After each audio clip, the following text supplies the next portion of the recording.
They called him broken. They called him useless. They called him half a man. But Samuel Brennan knew something those people didn't. He knew that a man's worth If had we nothing to adjust the do gear with whether ratio he right could here, stand. the output should increase by Montana 20%. Territory. That might just Winter work. of 1900. It's simple. An old man sits by his fireplace, gnarled hands wrapped around a cup of coffee gone cold. His grandson, 14 years old and full of questions, holds a faded photograph. The image shows a younger man, dark-haired and straight-backed, sitting in a wheelchair beside a handsome woman in frontier dress. 4 children surround them, all smiling. The boy studies the photograph with the intensity of youth trying to understand age. "Grandpa," he says, "tell me again how you met Grandma. The real story, not the one you tell at church socials."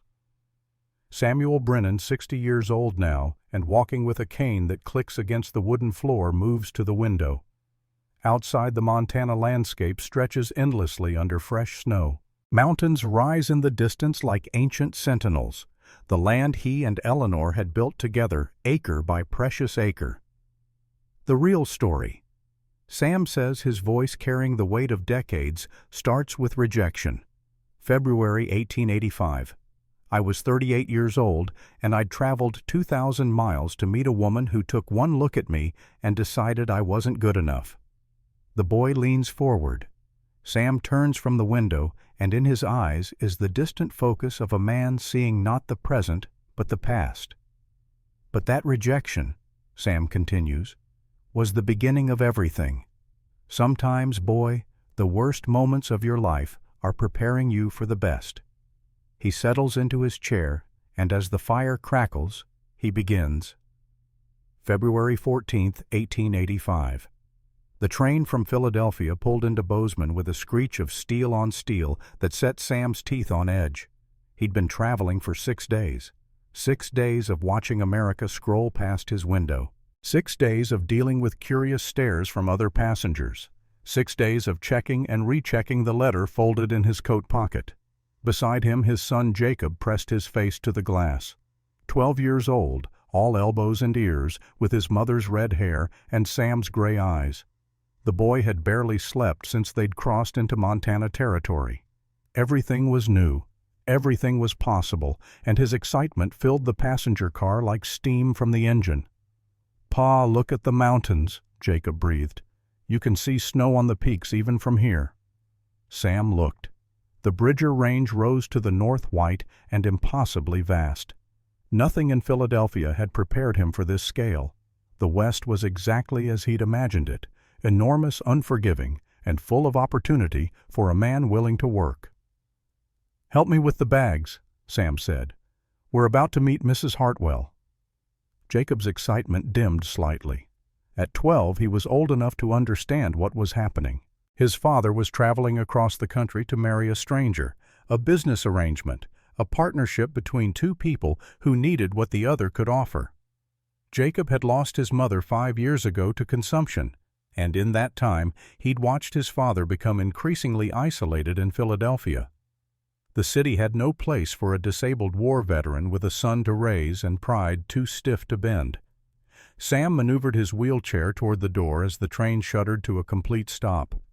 The chair was his own design, built in a Philadelphia workshop over the course of 3 months. Steel frame instead of wood for durability. Pneumatic tires from a bicycle manufacturer. A brake system adapted from industrial machinery. Every joint reinforced, every wheel bearing hand-tooled. The chair weighed 40 pounds and could handle terrain that would destroy a standard model. It was like everything Sam built engineered for function rather than appearance. He'd learned long ago that sympathy was useless. What mattered was capability. The conductor appeared a middle-aged man with the practiced cheerfulness of someone who'd helped passengers disembark 10,000 times. "Need assistance, sir?" "Just clear the doorway," Sam said. "My son and I can manage." The conductor's eyes flickered to the wheelchair, then to Jacob, then back to Sam. In that brief moment, Sam saw the calculation every person made. Disabled man, child, difficult. "Of course, sir. Platform has a ramp at the north end." Sam had wired ahead to confirm. The Northern Pacific Railroad, fresh from completing its transcontinental line in 1883, had implemented accessibility requirements at major stations. Montana Territory was still raw, still finding its shape, but the railroad brought civilization in the form of regulations. Sam had studied every rule, every law, every requirement before buying his ticket. Information was power. Preparation was survival. He wheeled down the ramp with Jacob carrying their 2 leather bags. The platform was crowded with the chaos of arrival, freight handlers shouting, families reuniting, a dog barking at pigeons. February cold bit through Sam's wool coat. Montana cold, he'd been warned, was different from eastern cold. Drier, sharper, the kind that found every gap in your clothing and reminded you that survival here required constant vigilance. Sam scanned the crowd for a woman alone. His letter had included a photograph of himself taken before the war when he'd still had both legs. A lie of omission, perhaps, but not a deliberate deception.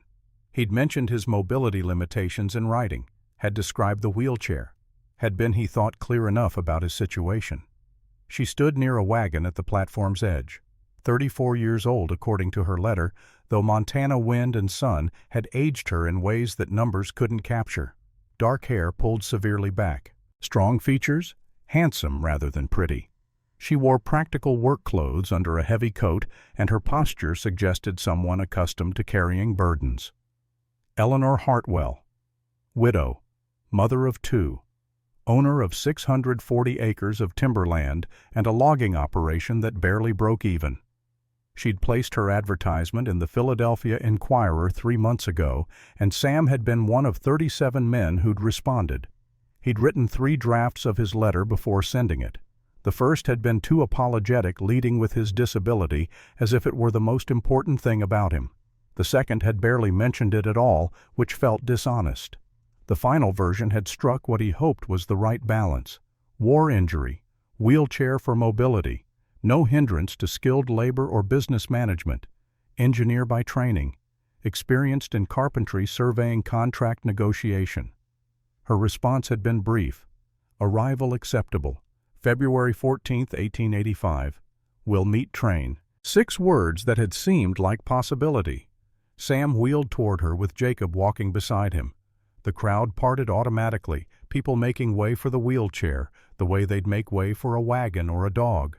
Not cruelty, just the unconscious mathematics of urban space. Mrs. Hartwell, Sam called when he was close enough. She turned, and Sam saw the exact moment when she registered what she was seeing. Her eyes went to the wheelchair first, the way everyone's eyes went to the wheelchair first. Then to his face. Then to Jacob. Then back to the wheelchair. The silence lasted perhaps 5 seconds. 5 seconds during which Sam saw hope die in her expression. 5 seconds during which the careful plans he'd built, the future he'd imagined, the new start he'd promised Jacob, all collapsed like a house built on sand. "Mr. Brennan," she said. Her voice was steady, controlled, the voice of someone making a business decision. "Mrs. Hartwell, this is my son Jacob." Jacob stepped forward, extending his hand with the careful manners Sam had drilled into him. "Pleased to meet you, ma'am." Eleanor shook the boy's hand absently, but her eyes stayed on Sam. Around them the platform had gone quiet. Small towns were theaters, and everyone sensed drama. "Your letter," Eleanor began, then stopped. She seemed to be searching for words that wouldn't sound as brutal as the ones trying to escape. "You mentioned a war injury." "Battle of Chickamauga, 1863, Sam said. "I use this chair for mobility, but as I wrote, it's no hindrance to my capabilities. I can survey land design, logging systems, manage crews, handle accounts. Everything your advertisement specified. Can you ride a horse?" The question was direct, almost harsh. "No, ma'am." "Can you clear timber, fell trees, work 16-hour days in the forest?" Each question came faster than the last, and Sam realized she wasn't asking because she needed answers. She was building a case, constructing an argument for the decision she'd already made. "I can manage men who do those things," Sam said, keeping his voice level. "I can design systems that make their work more efficient. I can read legal documents and navigate homestead law. I can protect your business interests and your property rights." He saw it wasn't enough, would never be enough. Eleanor shook her head, and there was genuine regret in her expression. "Mr. Brennan, I operate a timber business, 640 acres. I need a partner who can ride property lines, supervise logging crews in the field, defend against claim jumpers, stand in church beside me without town gossip." The word "stand" hung in the air like smoke. "I can do everything that matters," Sam said quietly. "Everything except stand." "I need someone," Eleanor said, and now her voice was harder, protecting herself with practicality. "Who can be a full partner, in all ways?" The crowd had definitely stopped pretending not to listen. Sam could feel their attention like heat on his face. He'd been through this before. Job interviews that went sideways the moment he wheeled in. Social gatherings that turned awkward when people didn't know whether to help him or ignore him. The constant grinding friction of being different in a world built for sameness. But this was worse. He'd traveled 2,000 miles. He'd sold everything he couldn't carry. He'd promised Jacob a new life, a fresh start, a place where the past didn't matter. "Someone whole," Eleanor finished, and that word "whole" cut deeper than any bullet Sam had taken at Chickamauga. Before Sam could respond, Jacob stepped forward. The boy's face was flushed with anger and shame, and something fierce that Sam recognized because he felt it too. The need to fight back, to defend, to prove. "My father is whole," Jacob said, his voice shaking but defiant. "He designed the wheelchair he sits in. He taught me mathematics, engineering, Greek, and Latin. He can do anything except walk. And that, ma'am, is your loss, not ours." The crowd's attention shifted to the boy. Somewhere someone murmured approval, but Eleanor's expression didn't change. "I'm sorry," she said to Jacob, and there was genuine kindness in it. "But I have 2 children depending on me. A business that's barely surviving. I can't afford sentiment. I need practical help." "Then you should have been clearer in your letter," Sam said. His pride, which had taken so many beatings over the years, finally reasserted itself. "I mentioned my situation. You accepted my arrival. If my condition was unacceptable, you should have said so before I spent my life savings on train tickets." Eleanor had the grace to look uncomfortable. "You're right. I should have asked more questions. I'll pay your return passage, both of you. It's only fair." "Keep your money, Mrs. Hartwell." Sam straightened in his chair, and something in his posture made Eleanor take a step back. "Jacob and I will manage just fine." "Mr. Brennan, there's nothing here for you. Bozeman isn't—" She searched for a diplomatic word, "accommodating to men in your situation." "Then I'll make it accommodate me," Sam said. "Come on, Jacob." He turned his chair with the practiced efficiency of years, and together they wheeled away from Eleanor Hartwell, from the wagon, from the life that had seemed possible 6 days ago on a train heading west. Behind them the crowd began to disperse, the show over. Some faces showed pity. Others showed relief that they weren't involved in such an awkward situation. A few showed something that might have been respect. Near the station building, an older man in a railroad uniform approached. He had the weathered face of someone who'd spent decades outdoors and the bearing of a veteran. Sam recognized it immediately. The war had marked a generation, and those who'd survived carried it in their posture, their eyes, their careful way of moving through the world. "I served at Chattanooga," the man said without preamble. "I know what happened at Chickamauga." Sam stopped. "Then you know it was hell." "I know men died there. I know the ones who survived earned the right to be called survivors, not victims." The station master pointed down the street. "2 blocks over Mrs. Chin runs a boarding house, ground floor rooms. Tell her Silas sent you." "Thank you," Sam said. "Don't thank me, just prove her wrong." Silas gestured toward Eleanor, who was climbing into her wagon. "Prove all of them wrong." Jacob carried the bags as they navigated the muddy streets of Bozeman. The town was exactly what Sam had expected from his research. 8 blocks of rough buildings clustered around the railroad depot. False-fronted stores, a handful of churches, 3 saloons, a blacksmith's forge, sending smoke into the cold air. Population maybe 800, mostly men. The kind of place that attracted people running from something or running toward something, and often both at once. Mrs. Chen's boarding house was a narrow three-story building squeezed between a dry goods store and a milliner's shop. The front entrance had 3 steps, but a sign indicated lodging inquiries around back. Sam appreciated the attention to detail. The back entrance was at ground level, accessible via a worn path through what would be a garden in warmer months. Sam knocked twice. The woman who opened the door was tiny, barely 5 feet tall, with iron gray hair pulled into a severe bun and eyes that seemed to see through to bone. She wore a simple dress and apron, both spotlessly clean, despite the smoke-stained walls visible behind her.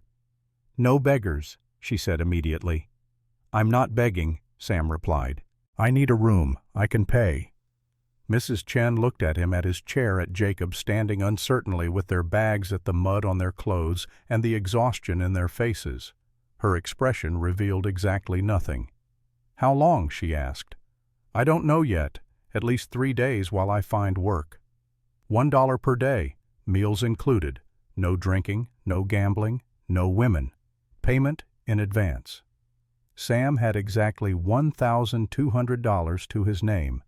$37 for train tickets, $8 spent on meals during the journey, $1,155 left to build a life. He counted out $3. 3 days. Then we'll see. Mrs. Chen took the money without counting it and stepped aside. "Ground floor room at the end of the hall, only one I've got that you can get to without stairs." The room was small. A narrow bed, a smaller cot, a table with 1 chair and a washstand. 1 window looked onto the alley. No stove, no decoration, nothing that suggested anyone was expected to stay long. "Privy is out back," Mrs. Chen said. "Washroom down the hall. Breakfast at 6. You're late, you don't eat." "Understood. Thank you, Mrs. Chen." She paused in the doorway, studying him again. "That woman at the station," she said. "Mrs. Hartwell. She was stupid." Sam looked up surprised. "Stupid to judge a man by his legs," Mrs. Chen continued. "I came to America 30 years ago. People judged me for my face, my language, my sex. Told me I was less. I proved them wrong every day for 30 years, still proving it." She tapped the door frame with 1 knuckle. "You prove them wrong too. Or don't. Your choice." She left, closing the door softly behind her. Jacob dropped the bags and sat heavily on the cot. The boy looked like he might cry, and Sam couldn't blame him. They'd come so far on such a fragile promise, and now that promise was ashes. "Pa," Jacob said, "what do we do now?" Sam transferred from his chair to the bed, which creaked but held. The mattress was thin, the pillow lumpy, but it was better than the train seats they'd been sleeping in for nearly a week. Through the window he could see the town settling into evening, smoke rising from chimneys, yellow light spilling from windows, the ordinary rhythms of ordinary lives being lived by ordinary people who had the luxury of being ordinary. He thought about Margaret, who'd been dead 5 years now. She'd seen his worth when no one else could. She'd married him when he was still learning to navigate the world from a wheelchair, still angry at the universe for taking his legs. She'd given him Jacob, and then she'd died slowly of consumption, while Sam watched helplessly from a chair that couldn't climb stairs to bring her water or medicine or comfort. He thought about the mine collapse that had ended his working life in Colorado. The supervisor who'd said, "We can't have cripples in the mines, insurance risk." The factory foreman who'd said, "You're too slow." The shop owner who'd said, "Customers don't want to see that." He thought about 3 years of rejection, 3 years of watching Jacob get teased at school, 3 years of knowing his son deserved better than a father who couldn't provide. Eleanor Hartwell's rejection wasn't new. It was just the latest in a long series, the most public perhaps, the most expensive in terms of train tickets and spent savings, but not qualitatively different from all the others. Except for one thing. "Jacob," Sam said, "come here." The boy moved to sit beside him on the bed. Up close, Sam could see Margaret and his son's features. The shape of his eyes, the set of his jaw, the stubborn determination that had kept her fighting consumption long past when the doctors said she should have surrendered. "We're not going back to Philadelphia," Sam said. "But Pa, she doesn't want us. The town doesn't want us." "I don't care what they want. I care what we're going to build." "Build what?"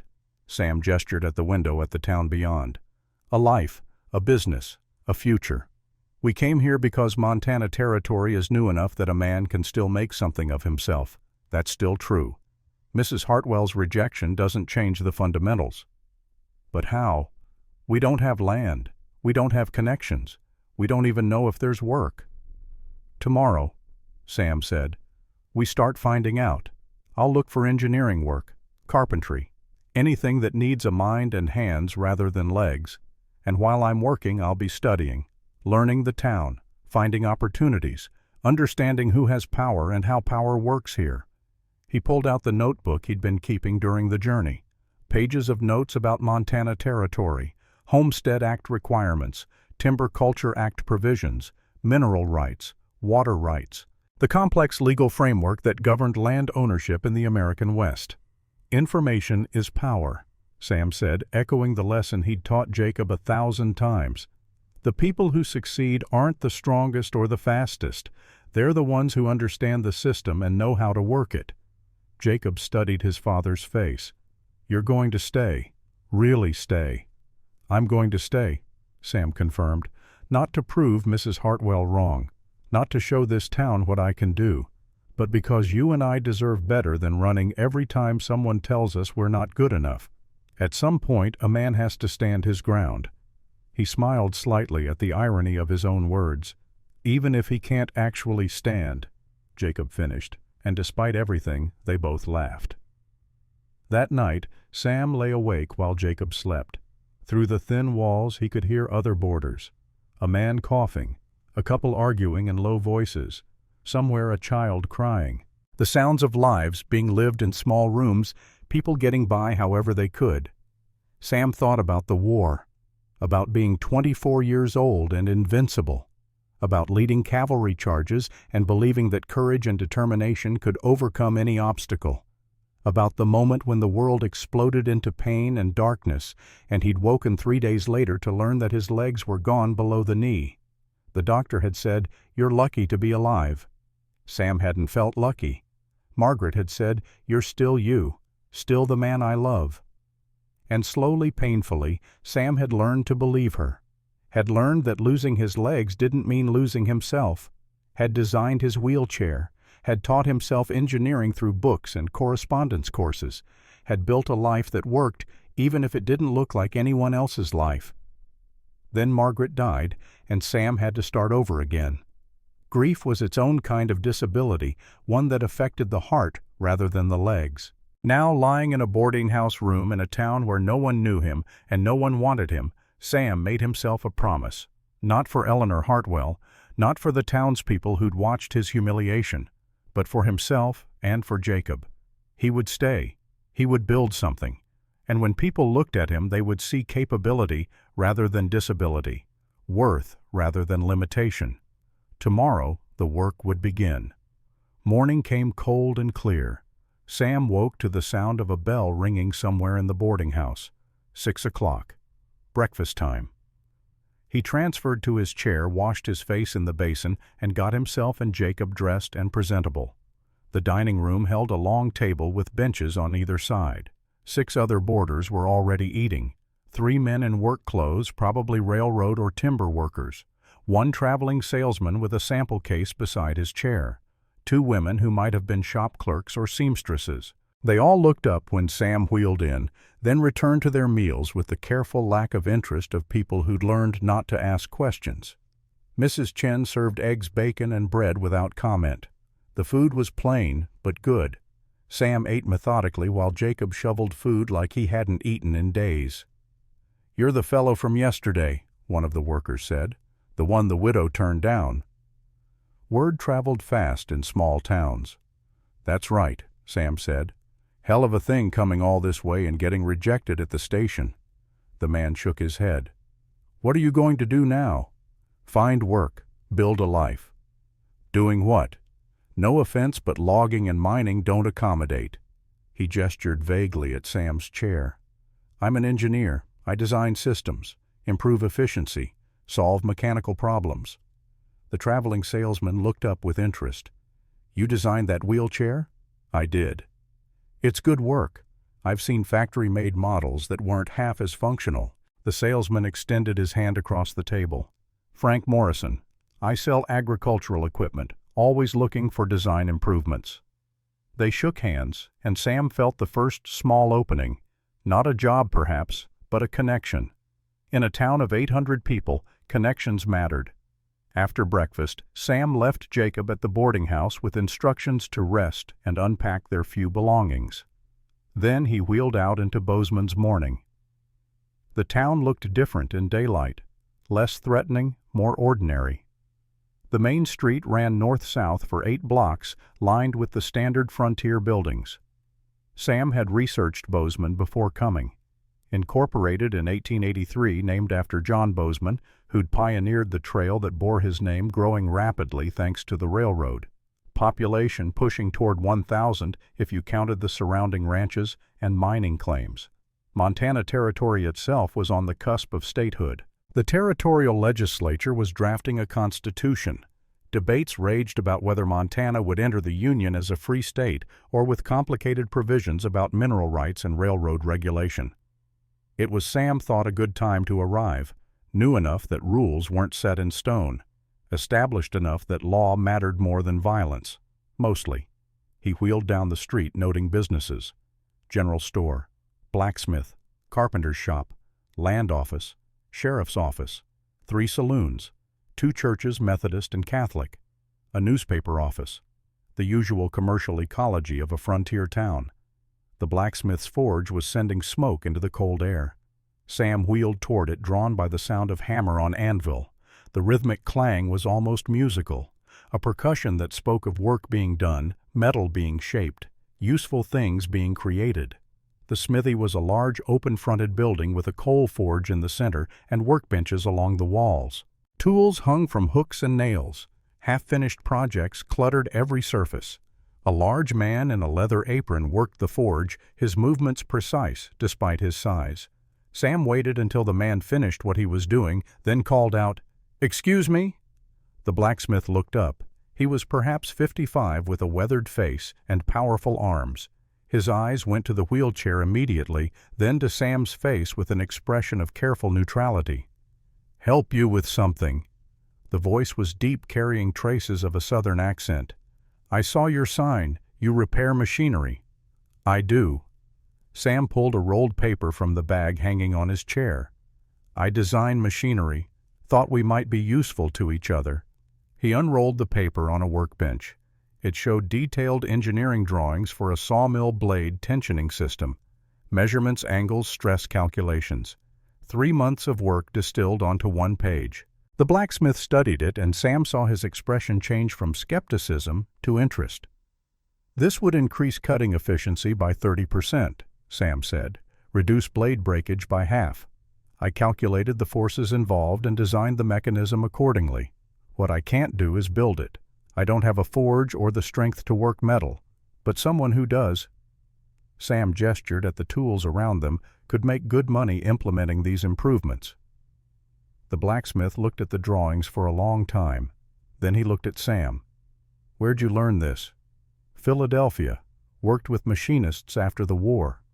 "Which war?" "The only one that matters. Chickamauga Missionary Ridge, the whole Tennessee campaign." "Union." "Yes." The blacksmith set down the drawing carefully. "I was Longstreet's Corps, Army of Northern Virginia." The temperature in the smithy seemed to drop 10 degrees. Confederate and Union 20 years after Appomattox. The war was supposed to be over, but Sam had learned that wars never really ended. They just became memories that men carried like scars. "The war's been over for 20 years, the blacksmith said finally. "About time we stopped fighting it." He extended his hand. "Benjamin Thatcher, Ben." Sam shook it. "Samuel Brennan, Sam." "You design improvements like this often?" "When I see inefficiencies, yes. And you need someone to build them.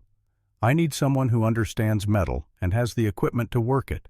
In exchange, I can offer designs that'll make your client's operations more profitable, which means more business for you." Ben considered this. "I get requests for things I can't do, precision work, custom modifications.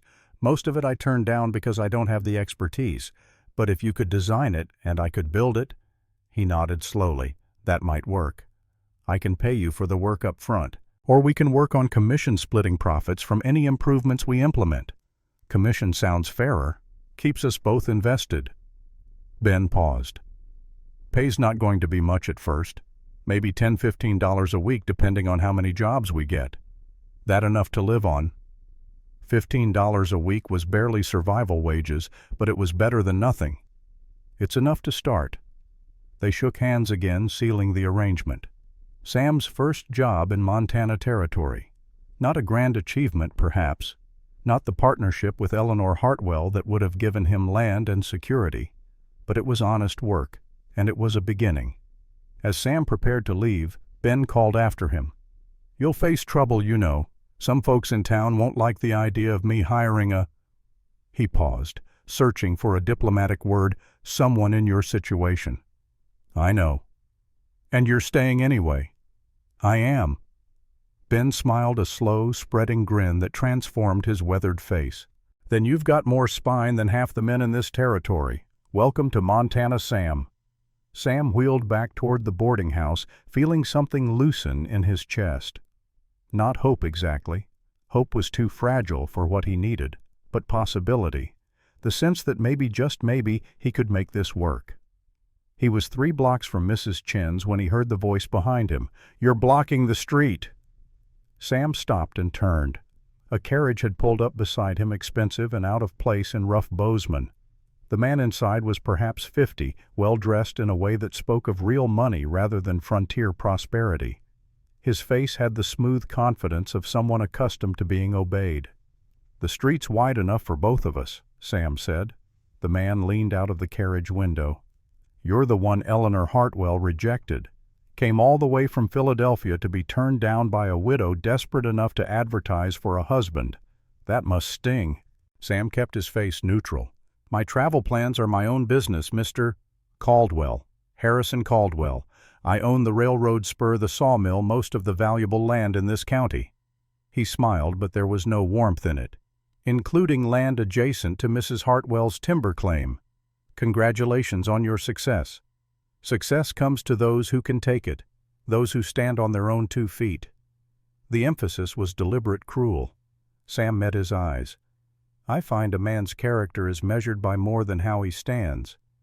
Character doesn't build railroads, Mr. Brennan. Power does, money does, and men in wheelchairs don't have either. Caldwell rapped on the carriage roof. Move along, driver. Let the cripple pass. The carriage rolled forward, leaving Sam in the muddy street. Jacob was waiting at the boarding house with questions about the morning. Sam told him about the job with Ben Thatcher, about the commission arrangement, about the drawings that might, if they were lucky, lead to a sustainable income. He didn't mention Caldwell.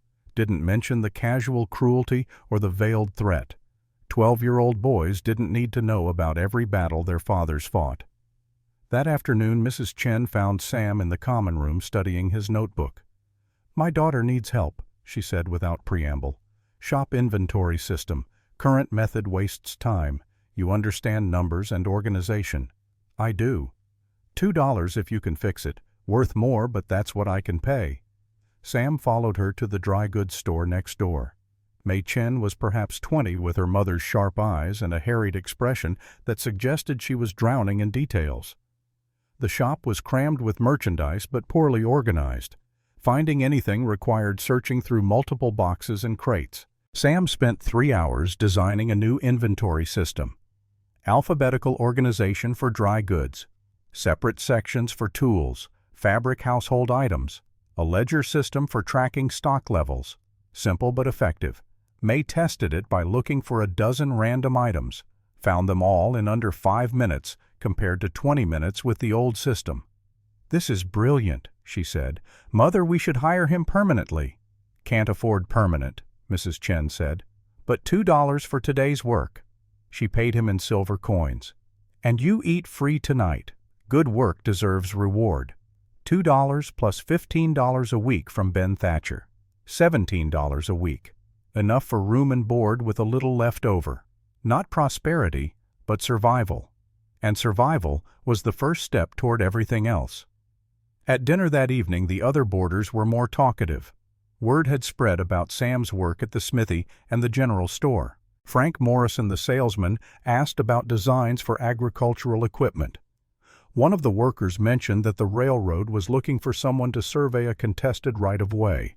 Small openings, minor opportunities, but real. After dinner, Sam sat in his room with his notebook calculating. He had $1,138 left after paying for 3 more days of lodging. At $17 a week, he could survive for months while building a client base. If he could establish himself as a reliable engineer, the work might grow. But survival wasn't enough. Jacob deserved better than a boarding house room and a father who scraped by on odd jobs. Sam needed land, security, a future that didn't depend on the goodwill of strangers. He opened his notebook to a map of the Bozeman area he'd drawn from land office records before leaving Philadelphia. Eleanor Hartwell's 640 acres were clearly marked. The boundaries of adjacent properties were listed in the public records, and there on the southern edge of her property was a 160-acre parcel marked as unappropriated public domain land, unclaimed, available for homestead entry under the Homestead Act of 1862, amended 1884. Sam studied the parcel carefully. It was forest land, probably rough terrain, not particularly desirable for farming, which explained why it was still unclaimed, but adjacent to Eleanor's timber operation. And if Sam could file a valid homestead claim, he'd have land of his own. Property, standing in the community, legal rights that no one could dismiss with a comment about wheelchairs. The Homestead Act required a filing fee of $18. Required building a habitable dwelling within 6 months, required cultivating at least 10 acres, required proving up the claim through 5 years of continuous residence and improvement. Could he do it?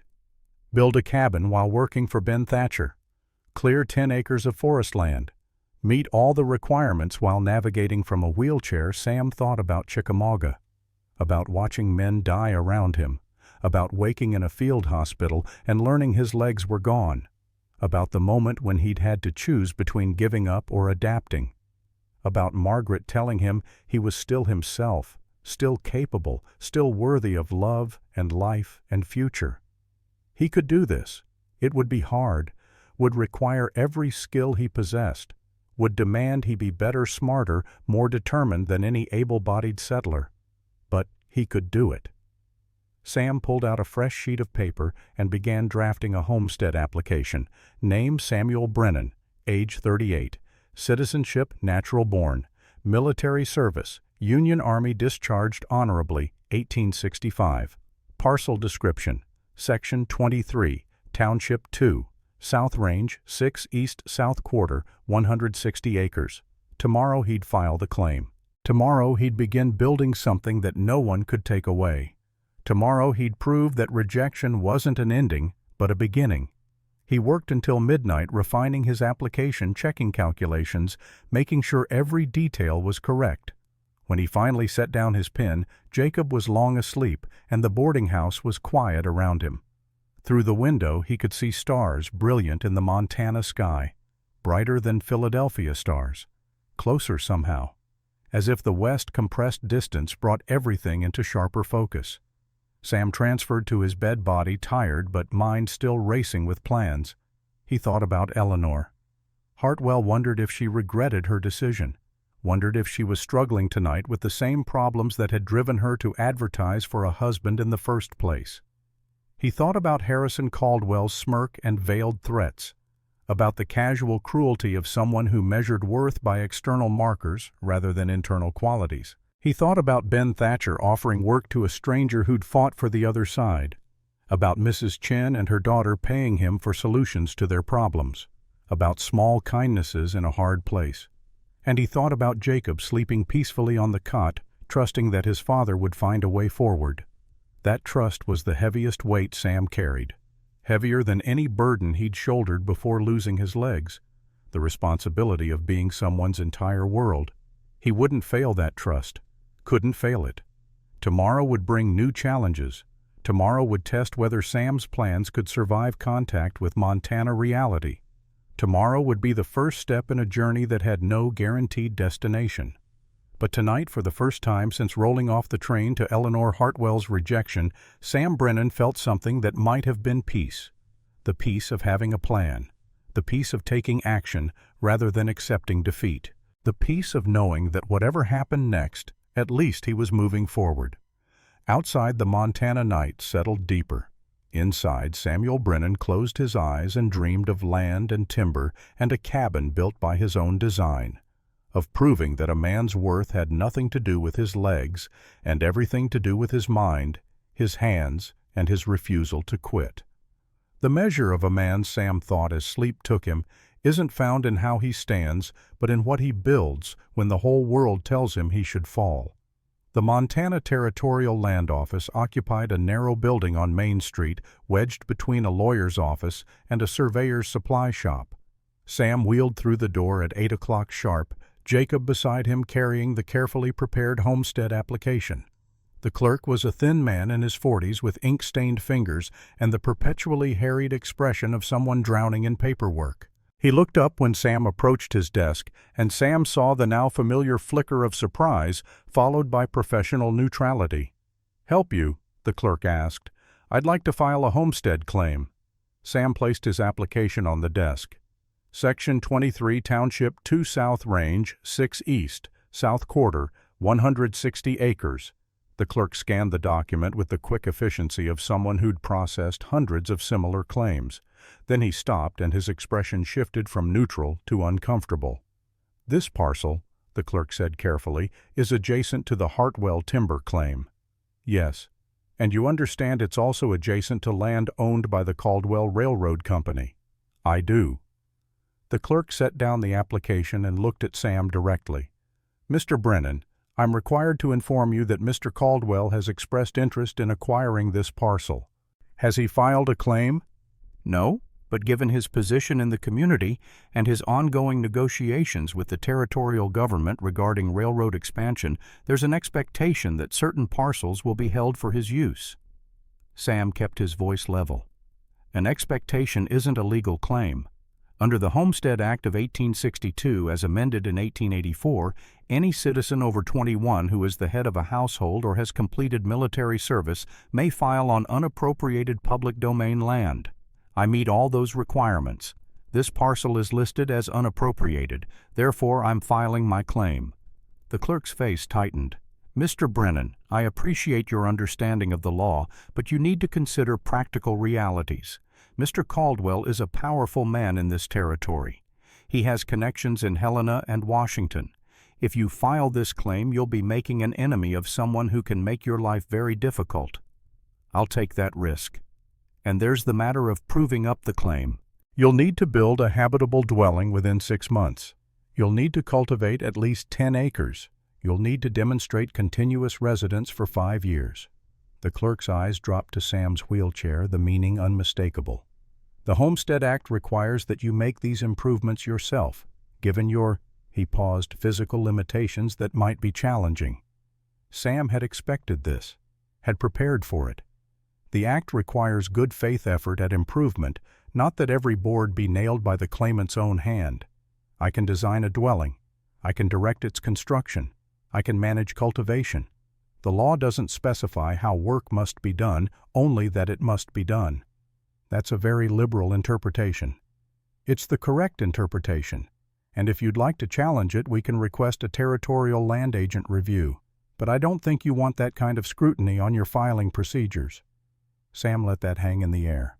The threat was subtle but clear. If the clerk rejected his claim improperly, Sam would make it an official matter. The clerk sighed. "Filing fee is $18, plus $2 for the surveyor's certificate." Sam counted out $20 in silver. The clerk processed the paperwork with obvious reluctance, stamping and signing and recording in his massive ledger. When he finished, he handed Sam a receipt. "Your claim is filed," the clerk said. "But Mr. Brennan, you should know that Mr. Caldwell will hear about this within the hour, and he won't be pleased." "I expect not." Sam folded the receipt carefully and placed it in his coat pocket. "Thank you for your assistance." Outside, Jacob was practically bouncing with excitement. "Pa, you did it. You filed a claim." "We have land." "We have a claim," Sam corrected. "Land we'll own in 5 years if we can meet all the requirements. Until then, we're just promising to do something. Now we have to actually do it." They returned to the boarding house to find Ben Thatcher waiting with a wagon. "Heard you filed a homestead claim," Ben said. "Word travels fast in this town." "Too fast," Sam muttered. "Got a proposition for you. I'm heading out to look at some timber for a customer. Your land is on the way. Figured you might want to see what you just claimed before you start planning." The ride took 40 minutes following a rough track that wound through forest and meadow. February snow still lingered in shadowed areas, and the air was cold enough to make breathing hurt. Ben's horse plodded steadily, pulling the wagon with Sam's wheelchair secured in the back. When they reached the claim, Sam understood immediately why it had remained unclaimed. The land was heavily forested with Douglas fir and lodgepole pine. Rocky outcroppings broke through the soil in several places. A creek ran along the western boundary, which was promising, but the terrain was uneven and challenging. "Not exactly prime farmland," Ben observed. "No," Sam agreed, "but it's perfect for what I need." He wheeled to the edge of the tree line, studying the land with an engineer's eye. The southern exposure would be good for a cabin providing sun in winter. The creek meant reliable water. The timber was valuable if properly managed. The rocks that made farming difficult could be used for building foundations. Ben helped him survey the boundaries, following the blazed trees and stone monuments that marked the section corners. Everything matched the territorial survey maps Sam had studied. 160 acres, roughly 1,200 feet per side. Not huge by Montana standards, but substantial enough. "You thinking you can prove this up?" Ben asked as they returned to the wagon. "I know I can." "Caldwell's going to fight you." "Let him," Ben smiled. "You know what I like about you, Sam? You don't have the sense to be scared of things you should be scared of. That's either bravery or stupidity, and I haven't decided which yet." "Probably both." As they rode back toward Bozeman, Sam noticed smoke rising from the property to the north. Eleanor Hartwell's land, her timber operation. From this distance he could see a cluster of buildings, including what looked like a substantial house and several outbuildings. Men worked among the trees, their voices carrying faintly on the wind. A prosperous operation, or at least one that looked prosperous. Sam wondered how much of Eleanor's apparent success was real and how much was facade. Why would a woman with 640 acres of valuable timber land need to advertise for a husband? The business explanation made sense, but Sam suspected there was more to the story. Financial pressure, perhaps, or legal complications. Not his problem, Sam reminded himself. He had his own land now, his own challenges to face. They were still a mile from town when they encountered Harrison Caldwell's carriage coming the other direction. The driver stopped, and Caldwell leaned out the window with an expression that suggested he'd been expecting this meeting. "Mr. Brennan," Caldwell said, "I heard you filed a homestead claim this morning on the parcel south of the Hartwell property. News travels fast. In a small territory, everything travels fast. I'm curious about your decision, given that you must have known I wanted that land." "What you want isn't relevant to the Homestead Act." Caldwell's smile was thin and cold. "Legal technicalities, Mr. Brennan. You're correct that I hadn't filed a formal claim, an oversight on my part, but surely you understand that a man in your condition cannot possibly prove up 160 acres of rough forest land. My condition is my concern. Is it? The Homestead Act requires actual residence and improvement. You'll need to build a dwelling, clear land, establish cultivation. All within 6 months for the initial requirements, then maintain continuous residence for 5 years. Do you really think you can do that from a wheelchair?" Sam met Caldwell's eyes. "I think a man who judges capability by appearances is usually surprised by results." "Defiance is admirable, Mr. Brennan, but it doesn't change reality. That land requires physical labor you cannot provide. Within a few months you'll default on your requirements. The claim will be abandoned and I'll file on it properly. All you'll have accomplished is wasting $20 and delaying the inevitable." "Then you have nothing to worry about." Caldwell's expression hardened. I'm offering to buy your claim. $50 for the paperwork and your trouble. That's more than fair given you'll never complete the requirements anyway. Not interested. $100. Final offer. Still not interested. Caldwell leaned back into his carriage. Then you're a fool, Mr. Brennan. This territory isn't kind to fools, or to men who can't defend what they claim to own. He rapped on the carriage roof. Drive on. The carriage rolled away, leaving Sam and Ben in the middle of the road. Jacob, who'd been silent throughout the exchange, finally spoke. Pa, he's threatening you. I know. What are we going to do? Build a cabin, prove the claim, show him and everyone else that threats don't determine outcomes. Ben was quiet for a long moment. Then he said, You're going to need help. That land's too rough for one man, even one without your challenges. I can round up some fellows. We'll do a proper barn raising except for a cabin. Get the basic structure up in a few days if we plan it right. I can't pay much. Didn't ask for payment. Asked if you wanted help. Besides, Ben grinned. Watching you irritate Caldwell is entertainment enough. Over the next week, Sam established a routine. Mornings at Ben's forge working on design improvements for various pieces of machinery. Afternoons he studied his land sketching plans for a cabin, calculating lumber requirements, identifying trees suitable for harvest. Evenings he worked on detailed architectural drawings. The cabin would be 16 by 20 feet, large enough for Sam and Jacob to live comfortably. Stone foundation to keep the floor above ground moisture. Log construction using timber from the claim itself. Steep pitched roof to shed Montana snow. A stone fireplace for heat and cooking, and most importantly, fully accessible.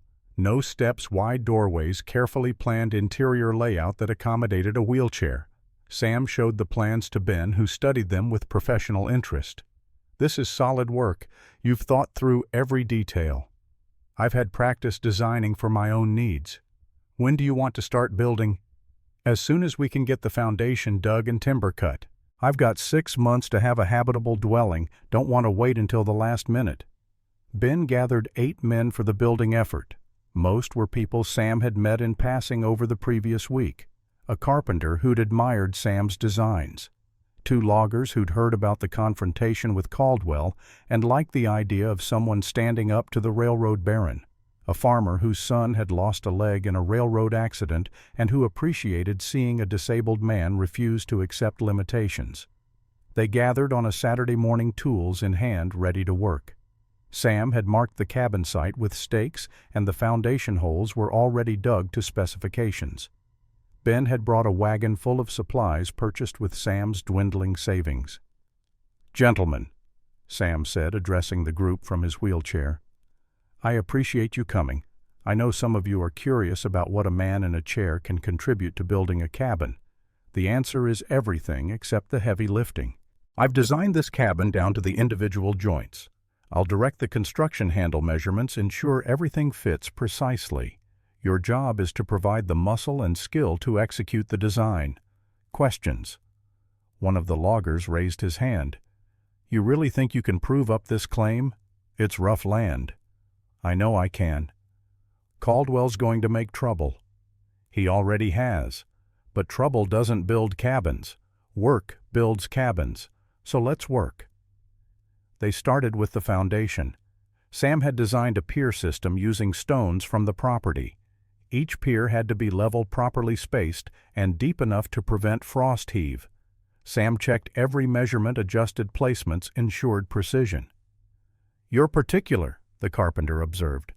"I'm accurate. There's a difference. A poorly built foundation means a poorly built cabin. I'd rather take extra time now than have problems later." By midday, the foundation was complete. They moved to timber cutting. Sam had marked specific trees, calculating which ones would provide the best logs while improving the overall forest health. The loggers worked with practiced efficiency, felling trees that crashed through the underbrush with earth-shaking thuds. Jacob helped where he could, carrying tools, fetching water, learning by watching. Sam saw his son studying the process with intensity, understanding that this cabin represented more than shelter. It represented proof that they belonged here. That rejection at the train station hadn't been the end, but the beginning. They were raising the first wall when Frank Walsh arrived with 3 armed men. Walsh was Caldwell's foreman, a hard-faced man in his 40s who carried himself with the confidence of someone accustomed to violence. "You're on disputed land," Walsh announced. Sam didn't stop directing the construction. "No, I'm on land I legally claimed. There's a difference. Mr. Caldwell says this land has a prior claim. Then Mr. Caldwell should take it up with the Territorial Land Office. Until they notify me otherwise, my claim stands, and I'm within my rights to improve the property." Walsh stepped closer, and Sam noticed his hand rested on the pistol at his hip. "You're making a mistake, boy. Mr. Caldwell doesn't take kindly to squatters." "Good thing I'm not squatting. I'm homesteading." Ben set down the log he'd been positioning and moved to stand beside Sam's chair. "Frank, you want to make this official? Because if you do, we can ride into town and get the sheriff. Have him sort out who has legal standing. But I think we both know how that'll end. Sam's claim is filed and recorded. You threatening him is assault. So maybe you should take your boys and head back to Caldwell with the news that bullying doesn't work here." Walsh's jaw tightened. For a moment, Sam thought it might escalate to violence. But Walsh wasn't stupid enough to attack 8 men, even with 3 armed companions backing him. "This isn't over," Walsh said. "It never is with men like Caldwell," Sam replied, "but work continues anyway." Walsh and his men rode off, but the encounter had cast a shadow over the building effort. The men worked more quietly now, glancing occasionally at the tree line as if expecting another confrontation. "He'll be back," the carpenter said. "Caldwell doesn't give up easy." "Neither do I," Sam said. "Let's finish this wall before dark." They worked until sunset, making impressive progress. The foundation was complete, 2 walls were raised, and the timber for the roof trusses was cut and ready for assembly. As the men prepared to leave, Ben pulled Sam aside. "That was a warning shot. Next time Caldwell will do more than send Frank with threats." "I know." "You got any way to defend yourself, gun anything?" Sam patted his coat.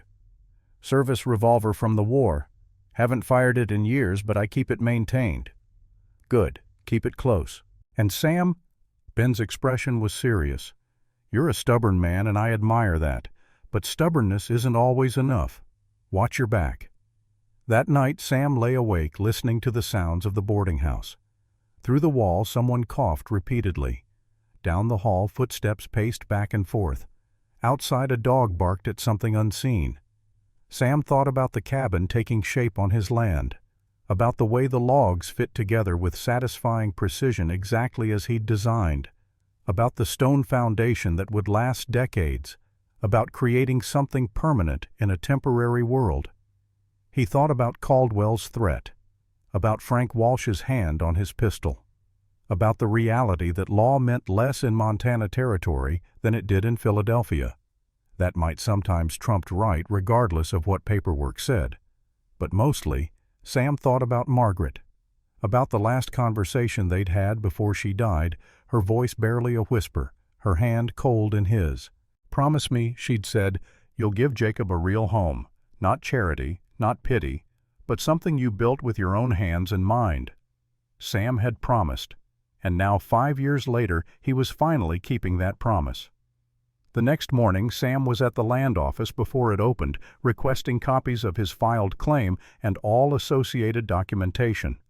The clerk, still uncomfortable about the whole situation, provided certified copies at the standard fee. "Why do you need duplicates?" the clerk asked. "Because original documents have a way of disappearing in frontier territories, especially when powerful people want them to disappear. Certified copies filed with multiple witnesses make that harder." Sam took copies to the courthouse where he paid to have them recorded in the county land records. He took another set to Doc Marsh, who had authority as a justice of the peace to notarize documents. "You're being thorough," Doc observed as he applied his seal and signature. "I'm being careful. There's a difference. Heard about the confrontation at your claim site, Frank Walsh and his men. News travels fast. Everything travels fast in small towns." Doc handed back the notarized documents. "Sam, I've lived in Montana Territory for 15 years. I've seen Caldwell destroy men who got in his way, some through legal manipulation, some through accidents that weren't really accidents. He wants that land, and he's got resources you don't have. He's also got blind spots I don't have, such as he assumes that physical strength equals power, that money buys everything, that disabled people can't fight back effectively. Those assumptions make him predictable, and predictable enemies are manageable enemies. Doc smiled slightly. You think like a chess player. I think like a survivor. There's not much difference. Over the following days, the cabin took shape with remarkable speed. Ben's crew worked with practiced efficiency, and Sam's detailed plans eliminated most of the guesswork that usually plagued construction projects. Walls rose, roof trusses went up. The stone fireplace took form under the skilled hands of a mason who owed Ben a favor. Sam was there every day, wheeling over the rough terrain, checking measurements, adjusting plans as needed, directing the work with calm authority. Men who'd initially been skeptical of taking orders from someone in a wheelchair quickly learned that Sam's engineering knowledge was genuine and his designs were sound. Never seen a cabin go up this clean, the carpenter admitted. Usually there's a dozen problems that need fixing as you build, but everything you planned actually works. That's what happens when you calculate before you cut. Jacob spent most of his time at the site helping where he could and learning constantly. Sam watched his son mature before his eyes. The scared 12-year-old who'd clung to his father at the train station was becoming confident, capable, understanding that survival required skill as much as courage. One afternoon as they worked, a wagon appeared on the northern trail. Sam recognized it immediately as Eleanor Hartwell's. She drove herself without passengers or escort and pulled to a stop at the edge of the construction site. The work slowed as men noticed her arrival. Eleanor climbed down from the wagon with the easy competence of someone who'd been driving teams since childhood. She wore practical work clothes and a determined expression. "Mr. Brennan," she said, approaching Sam, "I heard you filed a homestead claim on the property adjacent to mine." "That's correct." Eleanor studied the partially built cabin. "You work fast. I have a 6-month deadline for habitable dwelling. No point in delaying." She walked around the construction, examining the stonework and log fitting with a professional eye. "This is quality work. Your design, yes. And you're directing the construction yourself. Every detail." Eleanor turned back to Sam, and there was something complicated in her expression. Respect, perhaps, or regret. "I underestimated you, Mr. Brennan. At the train station, when I saw your wheelchair, I made assumptions about your capabilities. I was wrong." Sam kept his voice neutral. "Yes, you were. I came to offer an apology and to warn you about Caldwell. You know about him. He's made his interest in preventing my success very clear." Eleanor glanced at the men working on the cabin, then back to Sam. "May we speak privately?" Sam gestured to a fallen log some distance from the construction. They moved there out of earshot of the crew. Eleanor sat while Sam positioned his wheelchair facing her. "Harrison Caldwell has been trying to acquire my land for 2 years, Eleanor began. "He wants it for a railroad spur that would connect his timber operations to the main line. Without my property, his access is limited. Without access, his operations are less profitable. And he's willing to use legal pressure to get what he wants. Legal and other kinds. My husband died 3 years ago in what was officially ruled an accident. A logging chain snapped and he was crushed by falling timber, but the chain had been weakened, filed halfway through. No one could prove it was deliberate, but I've always suspected Caldwell's involvement." Sam felt a chill that had nothing to do with the February air. "You think he murdered your husband?" "I think my husband refused to sell, and then he died conveniently, and suddenly I was a widow under intense pressure to accept Caldwell's offer. I've refused, which is why Caldwell is now claiming there are errors in my land survey, trying to invalidate my claim through legal technicalities." "I heard about the resurvey order." Eleanor looked surprised. "How did you hear about that?" "Small town. Everything travels. And I make it my business to understand the local politics and power structures." then you understand that Caldwell sees your claim as another obstacle. Land he wanted is now in the hands of someone he considers weak and easily removed. He'll come after you, Mr. Brennan, and he won't stop until you're gone or broken. He can try. This isn't Philadelphia. Montana territory doesn't always respect law over power.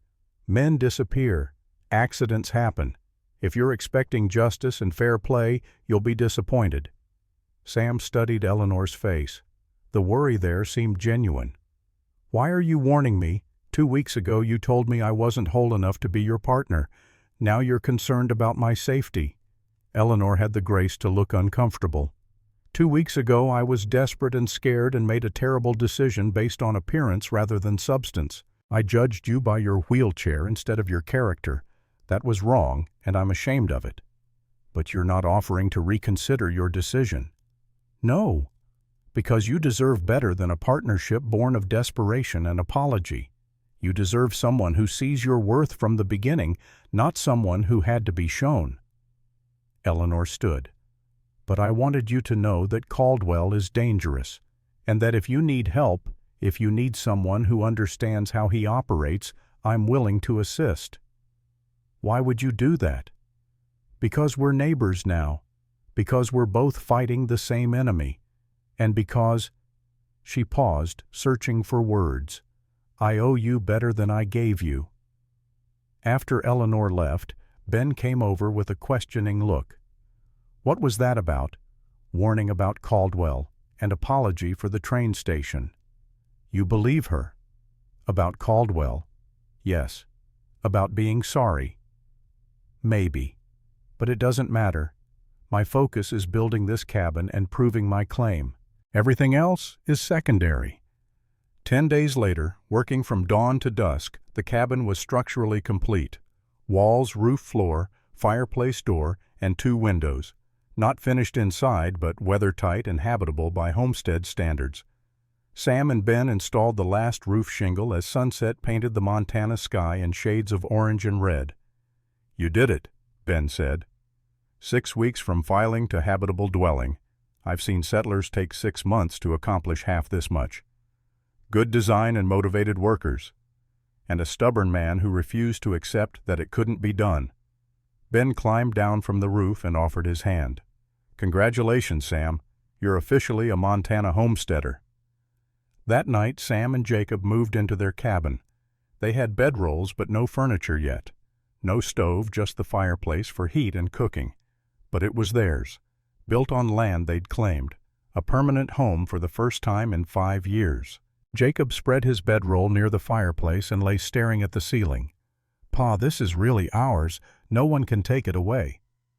As long as we meet the homestead requirements, yes. 5 years of residence and improvement. 10 acres under cultivation. Good faith effort to develop the property. We can do that. We can do that. Sam agreed. He sat in his wheelchair near the door looking out at the Montana night. Stars brilliant overhead, forest dark around them. In the distance a wolf howled, the sound both wild and lonely. This was frontier life, hard, uncertain, dangerous, but also free. A place where a man could build something from nothing if he had skill and determination.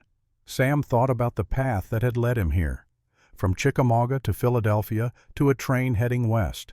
From Eleanor Hartwell's rejection to this cabin built by his own design.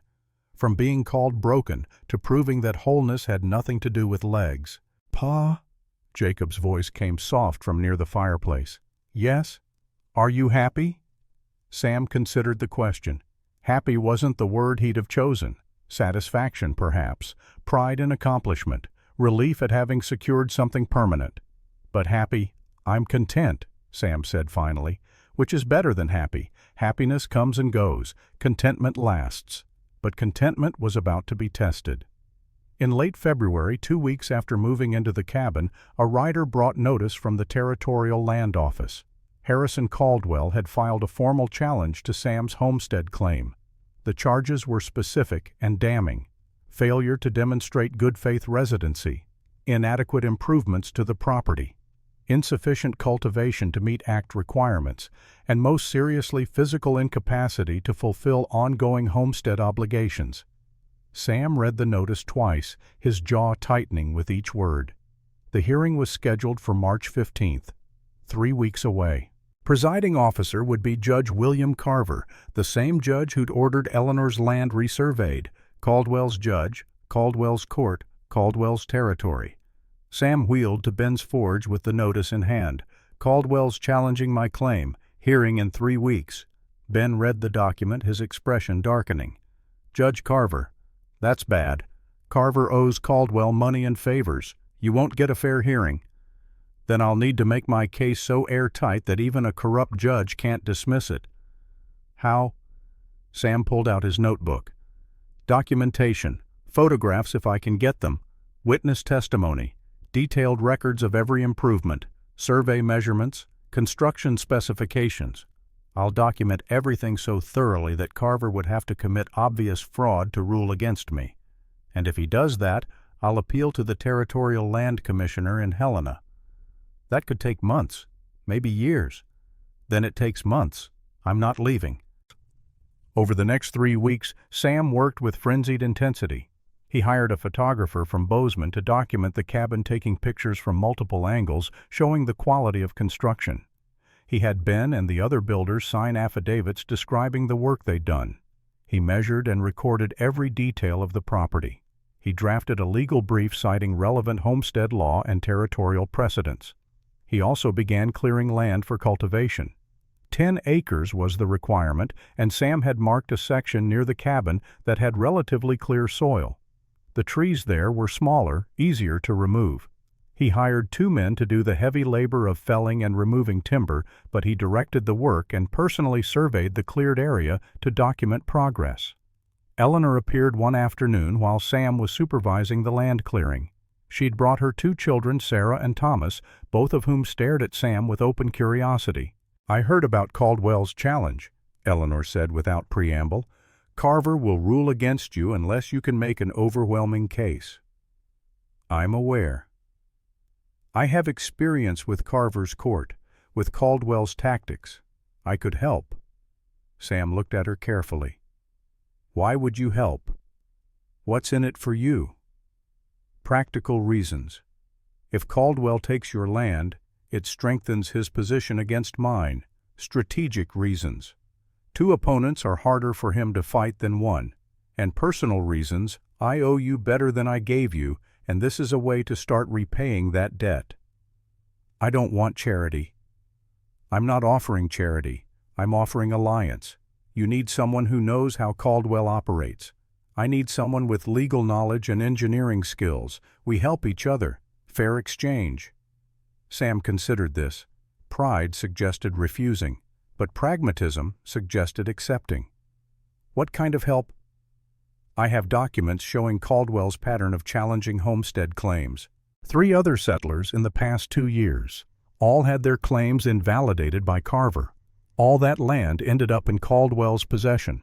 If you can show a pattern of corrupt rulings, you might force the Territorial Land Commissioner to intervene. You have actual documents. Copies, filed at the courthouse. Public record, but you'd need to know what to look for.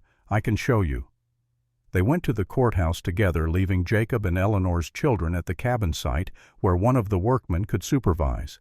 The land records were stored in a dusty room filled with massive ledgers and file boxes. Eleanor knew exactly where to look. Here, she said, pulling out a folder, James Morrison, filed homestead claim in 1883.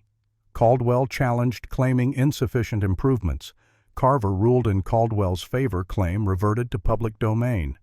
Caldwell filed on it 2 weeks later. She pulled out another file. Thomas Chen, Mary Chen's late husband, filed in 1882. Caldwell challenged on technical survey errors. Carver ruled against him. Thomas died 3 months later, railroad accident. Mary couldn't maintain the claim alone, so it lapsed. Caldwell acquired it. A third file. William Hayes, filed 1884. Challenged by Caldwell for failure to cultivate. Carver ruled against him. Hayes left the territory. Caldwell took the land. Sam studied the documents with growing anger. A clear pattern of manipulation. Caldwell identifying land he wanted, challenging legitimate homestead claims, using his pet judge acquiring the property after settlers were driven out. "This is systematic fraud," Sam said. "It's systematic, yes. Fraud is harder to prove. Each case individually might seem like legitimate application of homestead law, but together the pattern is obvious. Why hasn't anyone challenged this, taken it to Helena? Because the men Caldwell targets are usually working settlers with no money for lawyers or appeals. They can't afford to fight. So they leave, and Caldwell wins." Sam carefully copied the case information into his notebook. Names, dates, specific rulings, building a case that went beyond his individual situation. If he could show that Carver consistently ruled in Caldwell's favor regardless of merit, it might force higher authorities to intervene. "Thank you," Sam said when he finished. "This helps." "We're not finished. I'm going to testify at your hearing." "About what?" "About your improvements to the property. As your neighbor, I can attest to the quality of your cabin, the extent of your land clearing, your good faith efforts to meet homestead requirements. Carver will have a harder time dismissing the testimony of an established property owner than he would a disabled homesteader." Sam studied her face. "You're risking Caldwell's anger. He'll see this as you choosing sides." "I chose sides the day I decided not to sell my land to him. This is just making it official."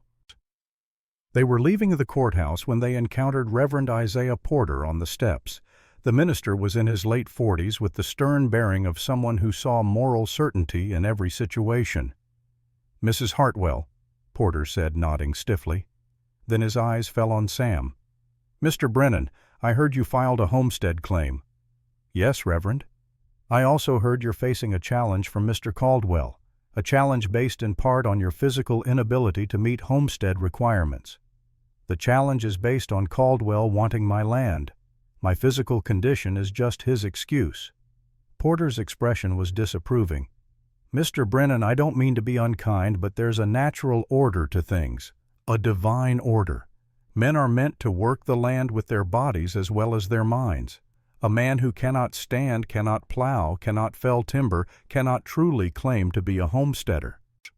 "The Homestead Act doesn't require standing, plowing, or timber felling personally," Sam replied evenly. "It requires improvement and cultivation, which can be accomplished through planning, design, and direction as much as through physical labor. That's a legalistic argument. The spirit of the law is meant to reward those who physically work the land. The spirit of the law is meant to encourage settlement and improvement, which I'm doing." Porter shook his head. "You're a stubborn man, Mr. Brennan, but stubbornness doesn't change God's design. You should accept your limitations and return east where accommodations exist for men in your condition. Montana Territory isn't meant for the infirm." Eleanor stepped forward, her voice cold. "Reverend Mr. Brennan has built more in 6 weeks than most men build in 6 months.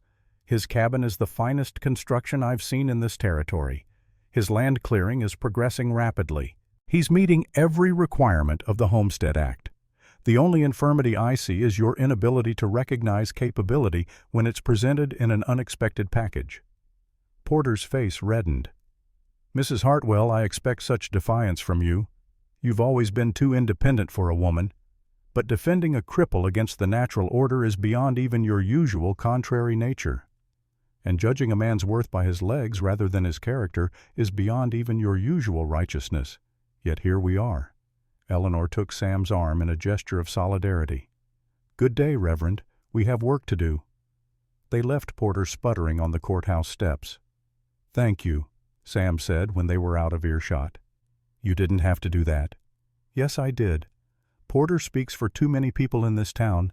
Someone needs to tell him he's wrong."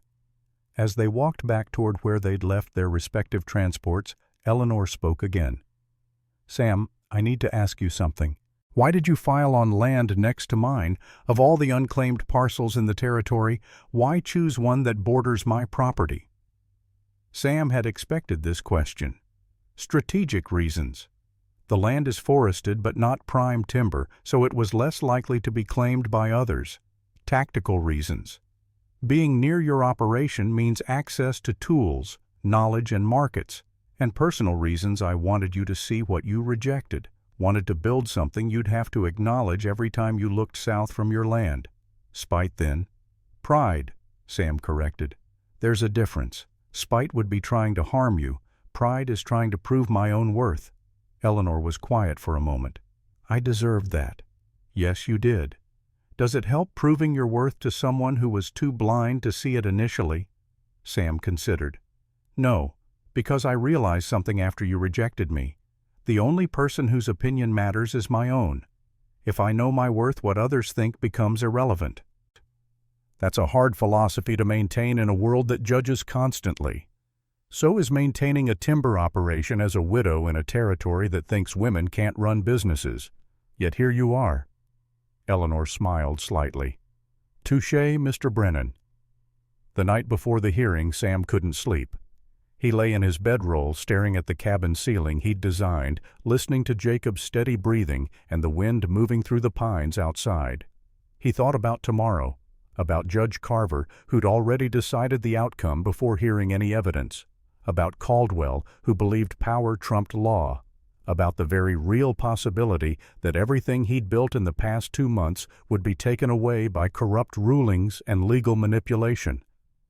But Sam had spent 20 years learning to fight battles that seemed unwinnable, had learned that determination sometimes mattered more than advantage, that preparation could overcome power, that refusing to quit was itself a form of victory. He'd faced worse than Harrison Caldwell, had survived Chickamauga when thousands died, had adapted to life without legs when doctors predicted he'd never leave a hospital bed, had built a life after Margaret's death when grief suggested giving up would be easier. Tomorrow's hearing was just another battle, and Sam Brennan had never learned how to surrender. When sleep finally came, it brought dreams of courtrooms and broken wheels and Eleanor Hartwell's face at the train station, but also dreams of his completed cabin, of land cleared and cultivated, of Jacob growing strong and capable in Montana air, of proving that wholeness had nothing to do with standing. Morning would bring the fight, but the fight Sam knew was something he'd been preparing for his entire life. The courtroom was smaller than Sam expected, a cramped space on the second floor of Bozeman's municipal building. 20 wooden chairs faced a raised platform where Judge William Carver would preside. The air smelled of old wood tobacco smoke and the accumulated tension of frontier justice. Sam wheeled in at exactly 9 o'clock, Jacob beside him and Ben Thatcher following close behind. Eleanor Hartwell was already seated, her expression calm, but her hands clasped tightly in her lap. A dozen townspeople occupied the other chairs, drawn by curiosity or the promise of drama. Harrison Caldwell sat at the front table with his attorney, a sharp-faced man from Helena named Morton Pierce. They both looked confident, relaxed, like men who'd already won and were simply waiting for the formality of official confirmation. Judge Carver entered through a side door. He was perhaps 58, with silver hair and the prosperous bearing of someone who'd done well in Montana territory. His robes were clean, his manner professional, but Sam saw the quick glance he exchanged with Caldwell. A silent communication that confirmed everything Eleanor had warned about. "Court is now in session," Carver announced, settling into his chair. "We're here to address a challenge to homestead claim number 4739 filed by Samuel Brennan on February 16, 1885. Mr. Pierce, you may present the challenge." Morton Pierce stood arranging papers on the table with practiced efficiency. "Your Honor, my client, Mr. Harrison Caldwell, challenges this homestead claim on multiple grounds. First, the claimant lacks the physical capacity to meet ongoing homestead requirements. Second, the improvements made to date are insufficient to demonstrate good faith effort. Third, the claimant has failed to establish cultivation as required by the Homestead Act." Pierce pulled out a photograph showing Sam's cabin from an unflattering angle that emphasized its small size. This structure, while technically habitable, represents minimal compliance with dwelling requirements. Furthermore, Your Honor, the claimant employed hired labor for construction rather than performing the work himself, which violates the spirit of the Act. "The Homestead Act doesn't require personal construction," Sam said from his wheelchair. "It requires improvement, which has been accomplished." Carver frowned. Mr. Brennan, you'll have opportunity to present your defense. For now, please remain silent unless addressed directly." Pierce continued. "Additionally, Your Honor, the land clearing claimed as cultivation consists of barely 8 acres, not the required 10, and even that clearing was performed entirely by hired labor. Mr. Brennan's physical condition prevents him from performing any actual homesteading work. He cannot plow, cannot plant, cannot maintain the property.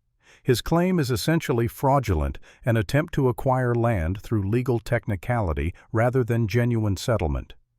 Pierce sat down looking satisfied. Carver made notes in his ledger, his expression suggesting agreement with everything presented. "Mr. Brennan," Carver said, "you may respond to these allegations." Sam had prepared for this moment, had rehearsed his arguments, organized his evidence, anticipated every objection. He wheeled to the front of the courtroom, positioning himself where everyone could see him clearly. "Your Honor, I've prepared extensive documentation addressing each allegation." Sam pulled out a folder thick with papers. "First, regarding physical capacity. The Homestead Act requires residence improvement and cultivation. It does not specify that these must be accomplished through personal physical labor. Many successful homesteaders employ workers for tasks beyond their individual capability. The law measures results, not methods." He handed Carver a set of photographs showing the cabin from multiple angles. "These images document a structure that exceeds minimum habitability requirements. Stone foundation, log construction, weather-tight roof, functional fireplace, glazed windows. This represents significant capital investment and skilled labor, both of which demonstrate good faith compliance." Carver examined the photographs without expression. "You employed others to build this." "I designed it. I directed construction. I ensured quality control. The distinction between physical and intellectual labor is nowhere specified in the Homestead Act. The spirit of the law suggests personal effort. The spirit of the law encourages settlement and improvement, which I've accomplished." Sam pulled out more documents. "Regarding cultivation, I submit surveyor's measurements showing 8.3 acres cleared as of yesterday, with work continuing. The Act requires demonstration of good faith effort within the first year, not perfect compliance with every numerical specification within 2 months." Pierce stood. "Your Honor, the claimant's own admission confirms insufficient acreage. The claimant's documentation confirms work in progress," Sam countered. "And I'd like to note for the record that my claim has existed for exactly 4 weeks. Most homesteaders don't begin significant cultivation until the first spring, sometimes 6 or 8 months after filing. My 4-week progress exceeds typical timelines." Carver made more notes, his pen scratching across paper. "Mr. Brennan, the court is concerned about your ability to maintain these improvements over the required 5-year proving period. Your physical condition presents obvious limitations." "My physical condition is irrelevant to my capability. I've built a successful engineering practice in Philadelphia, managed complex projects, and raised a son alone after my wife's death. I've demonstrated competence in every area that matters for homesteading except physical labor, which can be hired as needed. That requires sustained income. Do you have financial resources to maintain hired labor for 5 years? I have income from engineering work with Benjamin Thatcher's Forge. I'm developing additional clients, and I'm designing improvements to local operations that will generate ongoing revenue. Financial sustainability is built through planning and skill, not through assumptions about physical ability." Carver set down his pen. "Mr. Brennan, I appreciate your arguments, but this court must consider practical realities. The Homestead Act was designed to reward settlers who personally work their land. Your situation, while sympathetic, doesn't align with the Act's intent. Then the court should consider precedent." Sam pulled out his final set of documents. "I've researched 3 previous homestead challenges brought before this court by Mr. Caldwell, James Morrison in 1883, Thomas Chin in 1882, William Hayes in 1884. In each case, Your Honor ruled that technical violations justified claim invalidation. In each case, Mr. Caldwell subsequently filed on the reverted land. The pattern suggests these challenges are motivated not by concern for homestead law integrity, but by systematic acquisition of desired properties. The courtroom went absolutely silent. Caldwell's face flushed red. Pierce shot to his feet. "Your Honor, this is outrageous.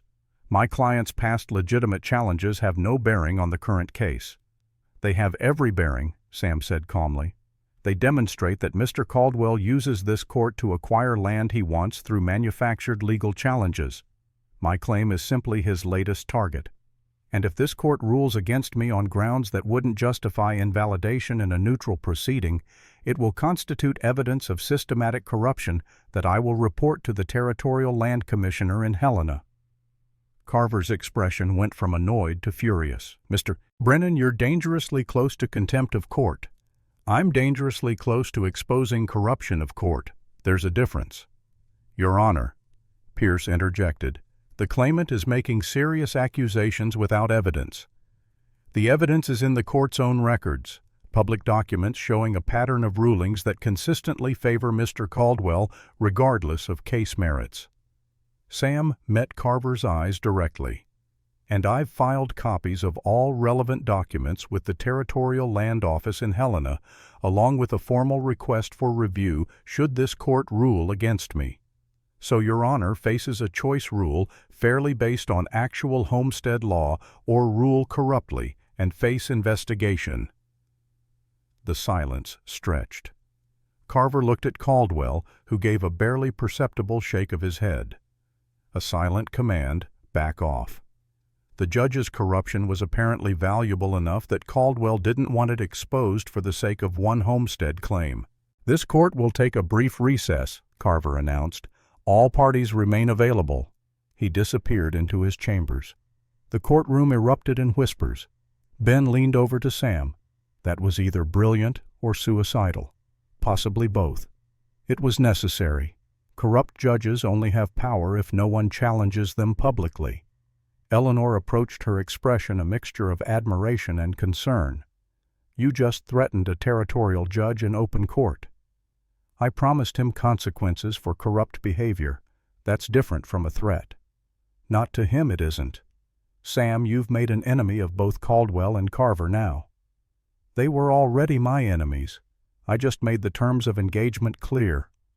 Caldwell himself walked over his face a mask of controlled rage.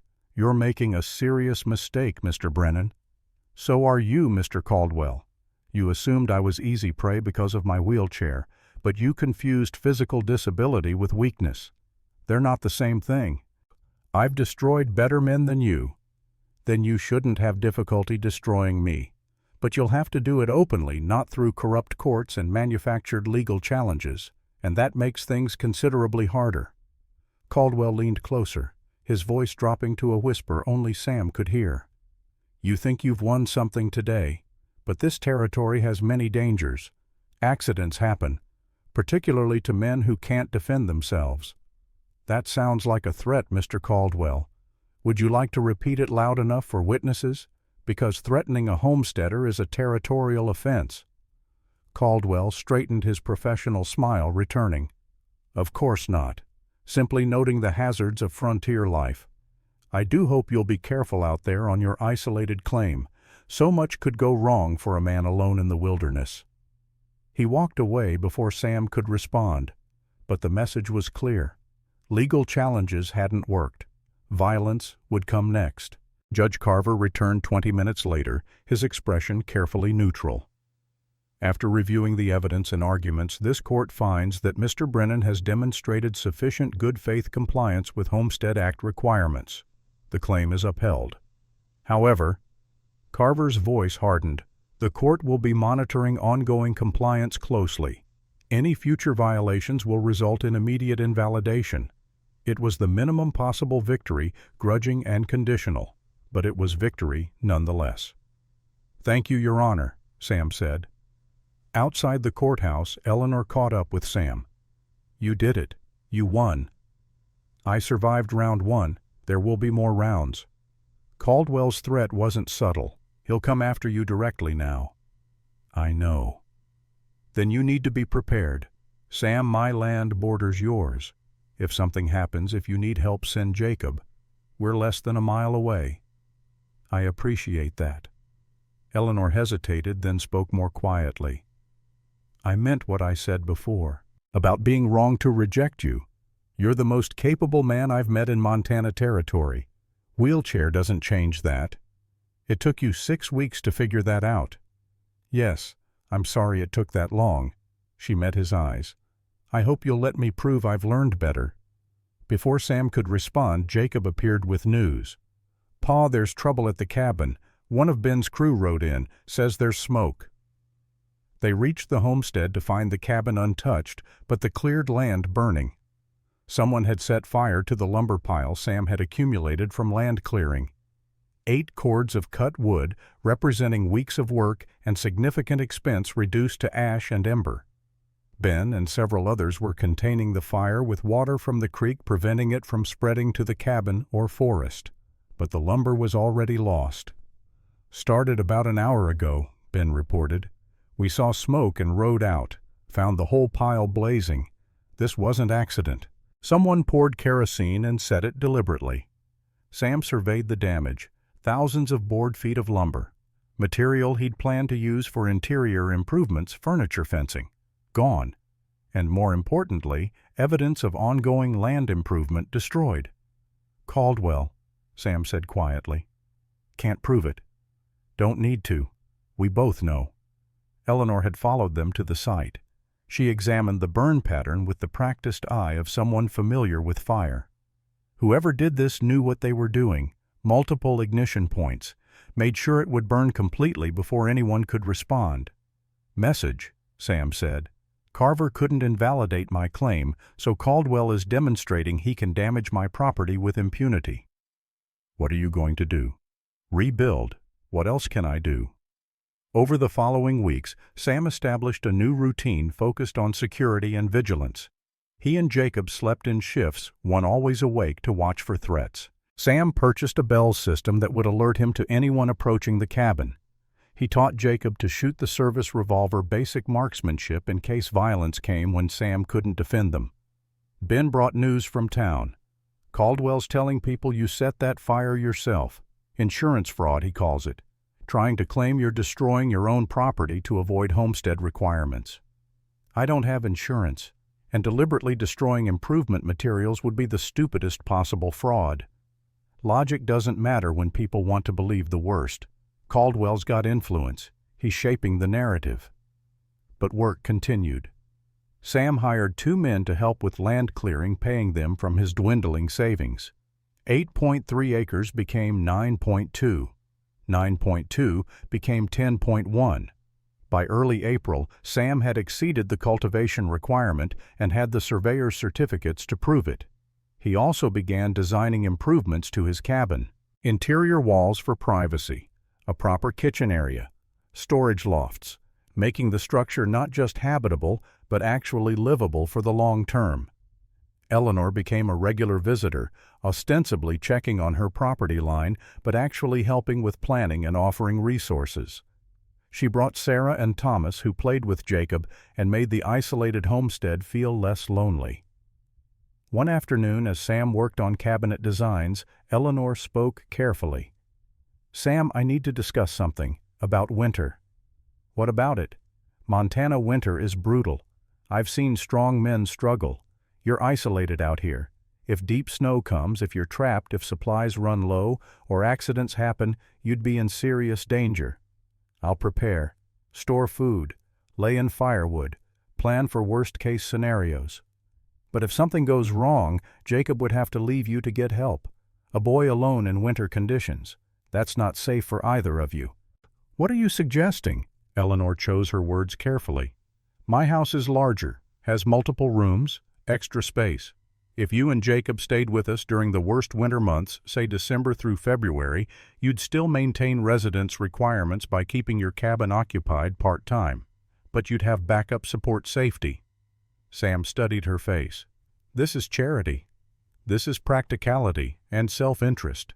If you die because of stubborn pride, Caldwell wins by default. Your claim reverts, he files on it, and I lose an ally. So keeping you alive serves my interests." You're remarkably blunt. I've learned that bluntness saves time. Well, will you consider it? I'll consider it. But I make no promises. Spring transformed the Montana landscape from white to green almost overnight. The creek running through Sam's property swelled with snowmelt.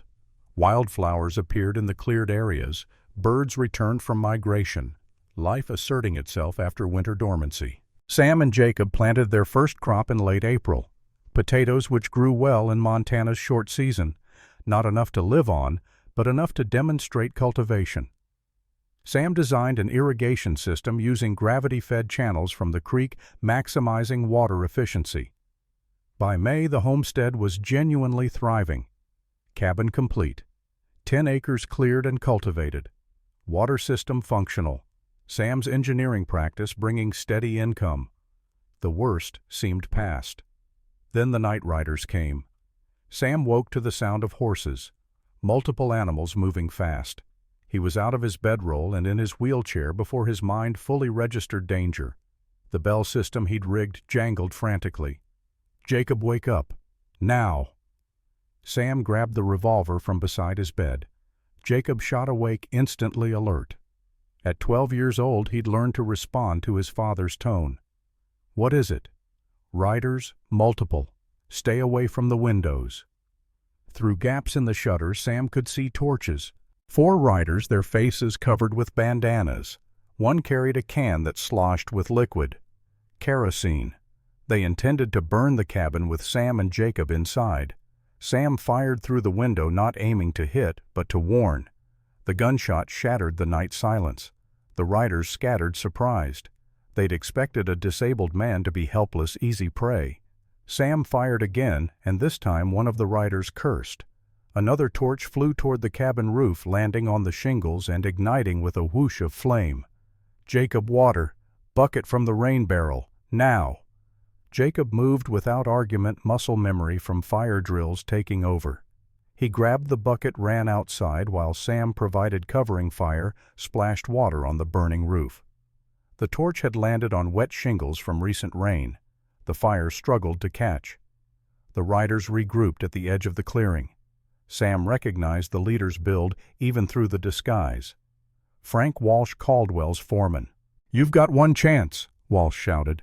"Sign over your claim and leave, otherwise we burn you out. Tonight or next week doesn't matter. We'll keep coming until you're gone." "Then you'd better bring more men," Sam called back, "because I'm not leaving." Walsh spurred his horse forward, pulling his own gun. Sam fired once, the bullet kicking up dirt 2 feet from the horse's hooves. The animal reared, nearly throwing Walsh. "Next one center mass," Sam said, his voice carrying across the clearing. "You want to bet I can't shoot straight from a wheelchair? Come closer and find out." For a long moment, Walsh hesitated. Then hoofbeats sounded from the north, more riders approaching fast. The night riders wheeled their horses and disappeared into the forest before the newcomers arrived. Ben Thatcher appeared, first rifle in hand, 3 other men behind him. "Sam, you all right?" "Fine. They ran when you showed up." "We saw the torch from the road. Figured you'd need help." Ben examined the minimal fire damage. This was Walsh. Caldwell's trying direct violence now. "Can we prove it?" "Not unless you shot one and he's still bleeding nearby, and I'm guessing they were smart enough to avoid that." Eleanor arrived minutes later with 2 ranch hands, all armed. "We heard shooting. What happened?" Sam explained while Jacob extinguished the last smoldering embers. Eleanor's face grew progressively harder as he talked. "This is attempted murder," she said. "We need to report it to the sheriff. Sheriff's in Caldwell's pocket. He'll claim it was random drifters or that I fired at shadows. Without proof, it's my word against Caldwell's money." "So what do? We establish better security, more people watching the property, a proper alarm system, and we make it clear that the next time Caldwell's men come, they won't all ride away." Ben nodded slowly. "You're talking about an armed confrontation." "I'm talking about self-defense. This is my legal property. I have right to defend it with lethal force if necessary. Montana territorial law is clear on that." Over the next week, Ben organized a rotation of watchers. Friends, sympathetic townspeople, others who'd grown tired of Caldwell's bullying tactics. Someone was always at Sam's homestead after dark, armed and alert. Caldwell responded by spreading rumors. Sam was unstable, paranoid, dangerous. The night riders had been innocent travelers whom Sam had fired upon unprovoked. The whole situation was manufactured by a disabled man desperate for attention and sympathy. But enough people had seen the torch fire damage. Enough people knew Caldwell's methods. The rumors didn't stick as well as Caldwell hoped. Then, in early June, Eleanor received notice. The resurvey of her land had been completed. According to the territorial surveyor hired by Caldwell, Eleanor's property boundaries were incorrect. She'd been farming 60 acres of public domain land that didn't belong to her. Those 60 acres needed to be returned to territorial control, which would conveniently cut through the heart of her timber operation. "This is fraud," Eleanor said, showing Sam the official notice. "My original survey was accurate. My husband was meticulous about it. These new claims are manufactured." Sam examined the survey documents with an engineer's eye. The new survey uses different reference points. They moved the section corner markers about 100 feet east, which shifts your entire boundary. But section corners are established by federal survey. They can't be moved by territorial surveyors. "Can you prove that?" "If we can find the original federal survey markers and verify they haven't been moved, yes. The federal survey takes precedence over any territorial claims." "How do we find those markers?" "We survey it ourselves, properly, with witnesses and documentation that even a corrupt judge can't dismiss." Sam organized the counter-survey like a military operation. He hired an independent surveyor from Helena, someone with no connection to Caldwell. He invited Doc Marsh to witness as a justice of the peace. He brought Eleanor and Ben and 4 other respected townspeople as additional witnesses. They spent 2 days carefully measuring from known federal survey points, found the original corner markers exactly where they should be, documented everything with photographs and written records, proved conclusively that Eleanor's original survey was accurate and the territorial survey was fraudulent. Sam drafted a formal complaint to the Territorial Land Commissioner citing the fraudulent survey documenting Caldwell's pattern of land manipulation, requesting investigation of Judge Carver's consistent rulings in Caldwell's favor. "This will make you a permanent enemy," Eleanor warned. "Caldwell won't forgive this." "He's already my enemy. At least now we're fighting openly instead of through proxy battles." They filed the complaint in person in Helena, ensuring it reached the right office.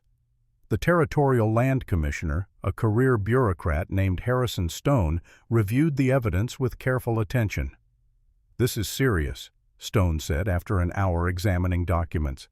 "If these allegations are accurate, we're talking about systematic corruption involving a territorial judge, fraudulent surveys, and possibly violent intimidation." "The allegations are accurate," Sam said, "and I can provide additional witnesses if needed. I'll need to investigate, interview parties involved, review court records. This could take months." "How long before Eleanor's land is protected?" "I'll issue a temporary injunction today preventing any action based on the disputed survey. That should protect Mrs. Hartwell's property until investigation concludes." It wasn't complete victory, but it was progress. Enough to keep Caldwell from immediately seizing Eleanor's land through legal manipulation. They returned to Bozeman to find the town buzzing with news. Frank Walsh had been found dead on the road to Caldwell's ranch, shot once through the chest at close range. The sheriff was investigating, but with no witnesses and no obvious suspects, the case would likely remain unsolved. "Caldwell killed his own foreman," Ben said quietly. "Walsh knew too much. Could testify about the night riders, the intimidation, all of it. So Caldwell eliminated the liability." Sam felt cold, despite the June warmth. A man who'd kill his own employee to hide evidence wouldn't hesitate to kill anyone who threatened his interests. That evening, Eleanor came to Sam's cabin with a proposition. "I've been thinking about our situation, about Caldwell's escalating violence, about the fact that we're both targets now. And I think we should combine our defenses, formally, through marriage." Sam stared at her. "You want to marry me for tactical reasons?" I want to marry you for multiple reasons. Tactical, yes. Combined, we have 800 acres and legal rights that are harder to challenge. Strategic, our properties become one operation more defensible and more profitable. But also, personal reasons. Sam, you're the most capable, honorable man I've met in Montana territory. Wheelchair doesn't change that. Took me too long to see it, but I see it now. Eleanor, I won't marry for convenience. I did that once, answered your advertisement looking for partnership. You rejected it. I won't settle for being your second choice out of desperation. You're not second choice. You're the only choice I should have made from the beginning. Eleanor moved closer. I was wrong at that train station. Wrong to judge you by appearance. Wrong to value physical capability over character. I've spent 3 months watching you build something from nothing. Watching you stand up to Caldwell despite everything. Watching you be a father to Jacob. And I've realized something. What's that? I don't need a man who can ride fence lines or fell timber. I need a partner who thinks strategically, who solves problems, who refuses to quit when things get hard. That's you. That's always been you. I was just too blind to see it. Sam searched her face for uncertainty or calculation, found only sincerity and something that might have been hope. I care about you, Eleanor continued, more than I thought I could care about anyone after Robert died.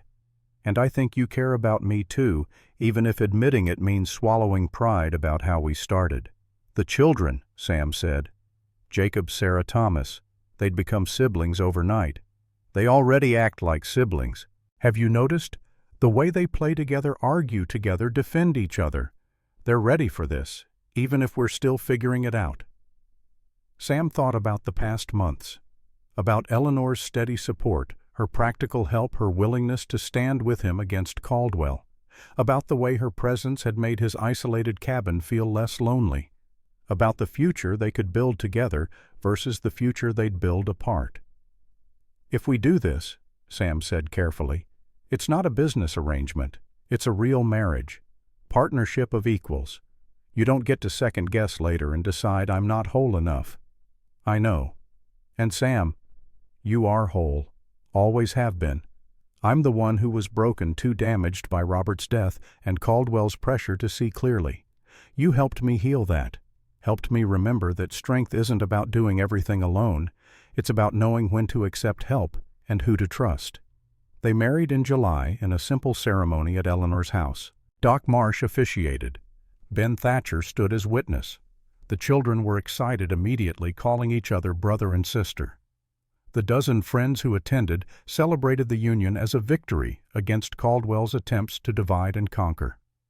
Caldwell himself sent a message through Reverend Porter. Mr. Caldwell wishes the happy couple well and hopes they understand that combining properties won't change certain fundamental realities about Montana territory.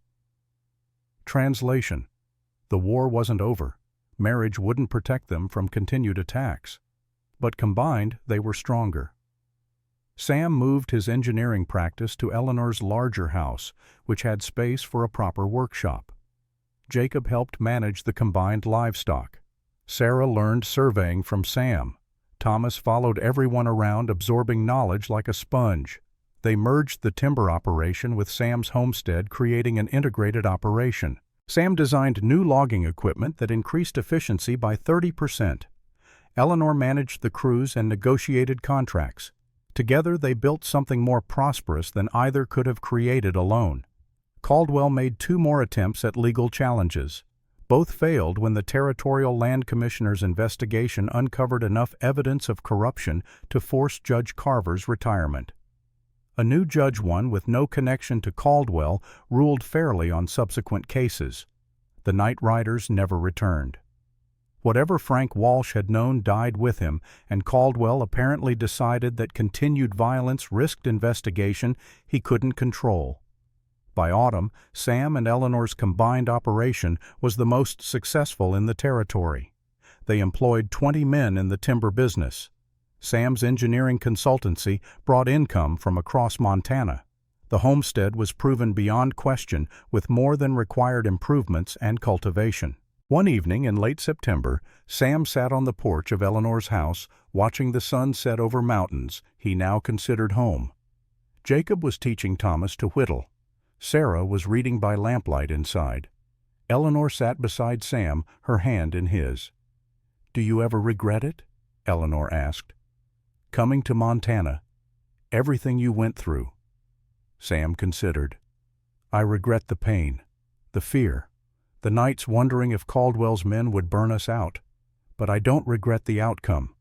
Coming here forced me to prove something I'd always known but never tested. That my worth isn't determined by my legs or by other people's prejudice. It's determined by what I build and how I treat people and whether I quit when things get hard. You never quit. Couldn't quit. Had Jacob depending on me. Had a promise to keep to Margaret. Had something to prove to myself." Eleanor squeezed his hand. "You proved it. To everyone." "No, I proved it to myself. Everyone else's opinion became irrelevant somewhere along the way." They sat in comfortable silence, watching darkness claim the valley. Somewhere in the distance a wolf howled. The sound that had once seemed threatening now felt like part of home. An old man's voice, rich with memory, pulled Sam from his reverie.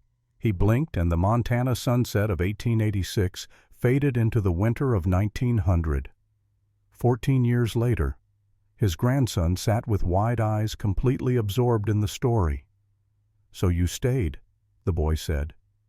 "Built a life, proved everyone wrong." Sam smiled.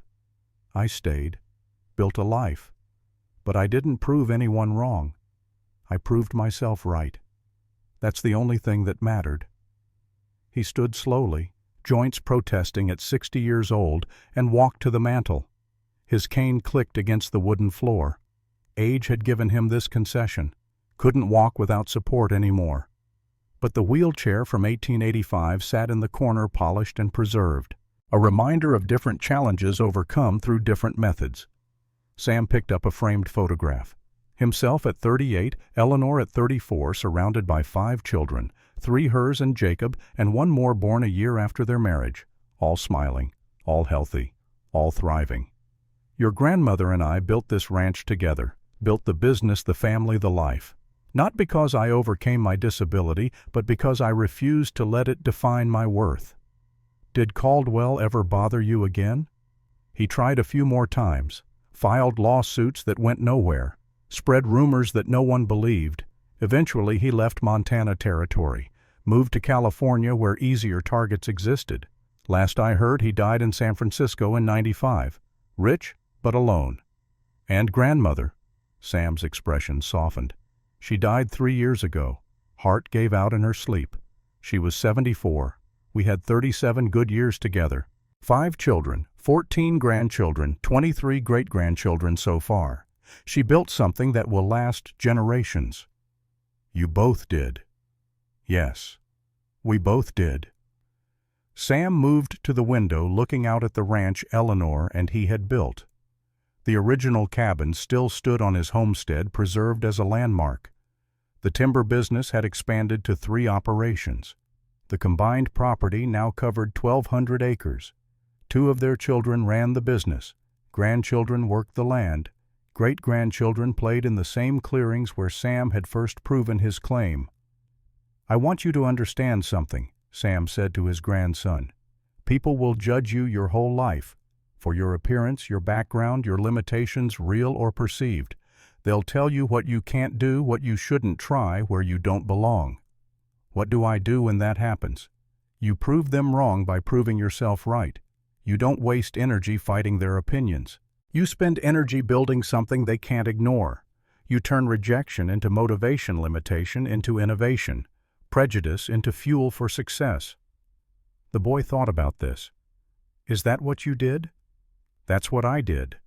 Eleanor rejected me because she saw my wheelchair instead of my capability. Caldwell attacked me because he thought disability equaled weakness.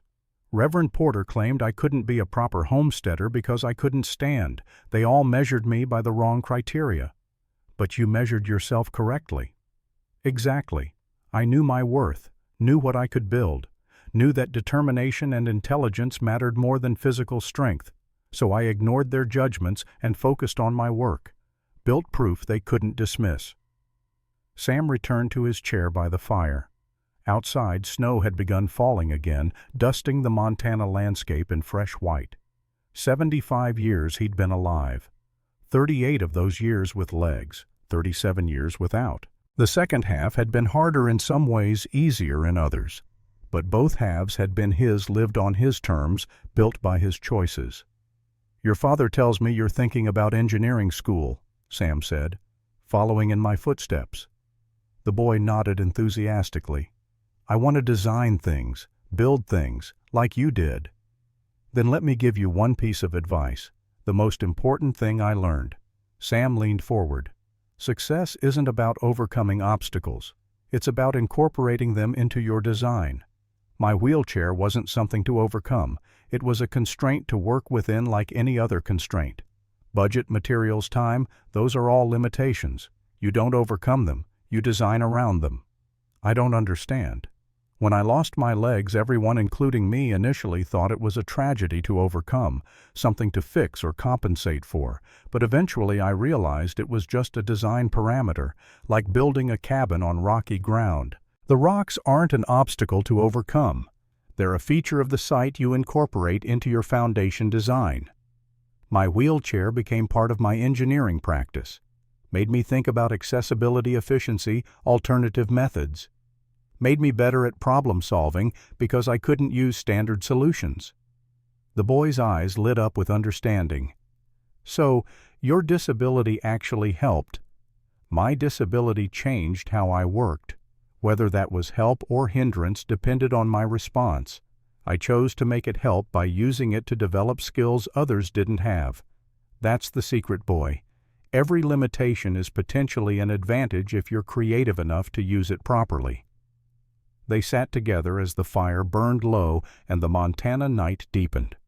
Sam told more stories, about the territorial legislature where he'd served 2 terms, about the accessibility laws he'd helped draft, about the engineering innovations that had made Montana farming and logging more efficient, about the life he and Eleanor had built from rejection and determination. Finally, the boy's mother called him to bed. He stood reluctantly. "Thank you, Grandpa, for the story, for everything. You're welcome. Now remember what I taught you. Your worth isn't determined by others' opinions.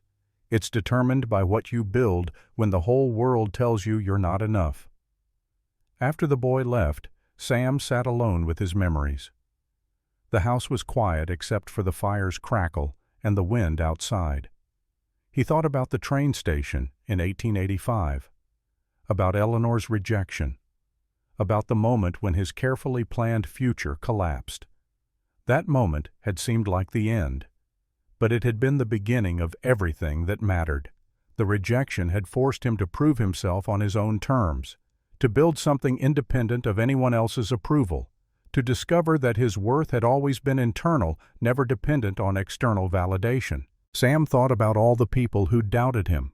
Eleanor initially, Caldwell continuously, Reverend Porter perpetually, the train conductor who'd looked at his wheelchair with pity, the land office clerk who'd tried to discourage his claim, the men who'd set fire to his lumber pile. All of them had underestimated him. All of them had been proven wrong. But that wasn't the important part.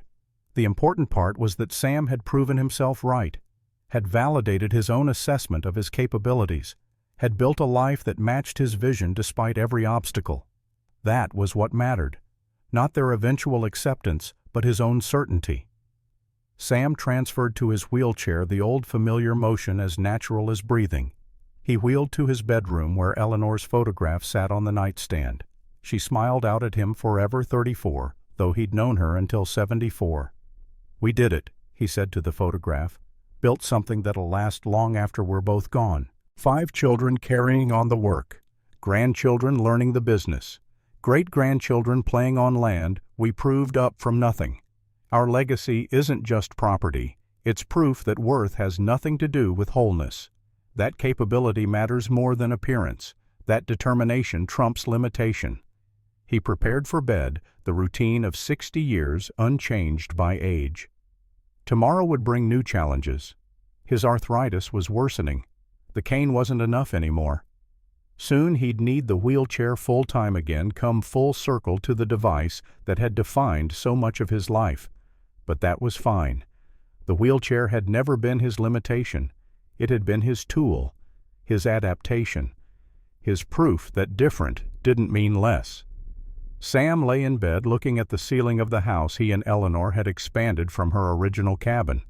Listened to the sounds of family around him, grandchildren sleeping upstairs, his daughter's family in the West Wing, the ranch that spanned 1,200 acres of proven Montana land. He'd come here with nothing, a disabled war veteran and a 12-year-old son, $1,100 to his name, a letter of rejection still burning in his pocket, no friends, no prospects, no certainty of success, and he'd built this, all of this, not by overcoming his disability, not by proving others wrong, but by proving himself right, by knowing his worth and refusing to let anyone diminish it, by building something so undeniable that opinions became irrelevant. As sleep took him, Sam's last thought was of that train platform in 1885, of Eleanor Hartwell telling him he wasn't whole, of the moment when rejection could have meant defeat, but instead became motivation. The measure of a man, Sam thought as consciousness faded, isn't found in how he stands, but in what he builds when the whole world tells him he should fall. And Samuel Brennan had built something magnificent.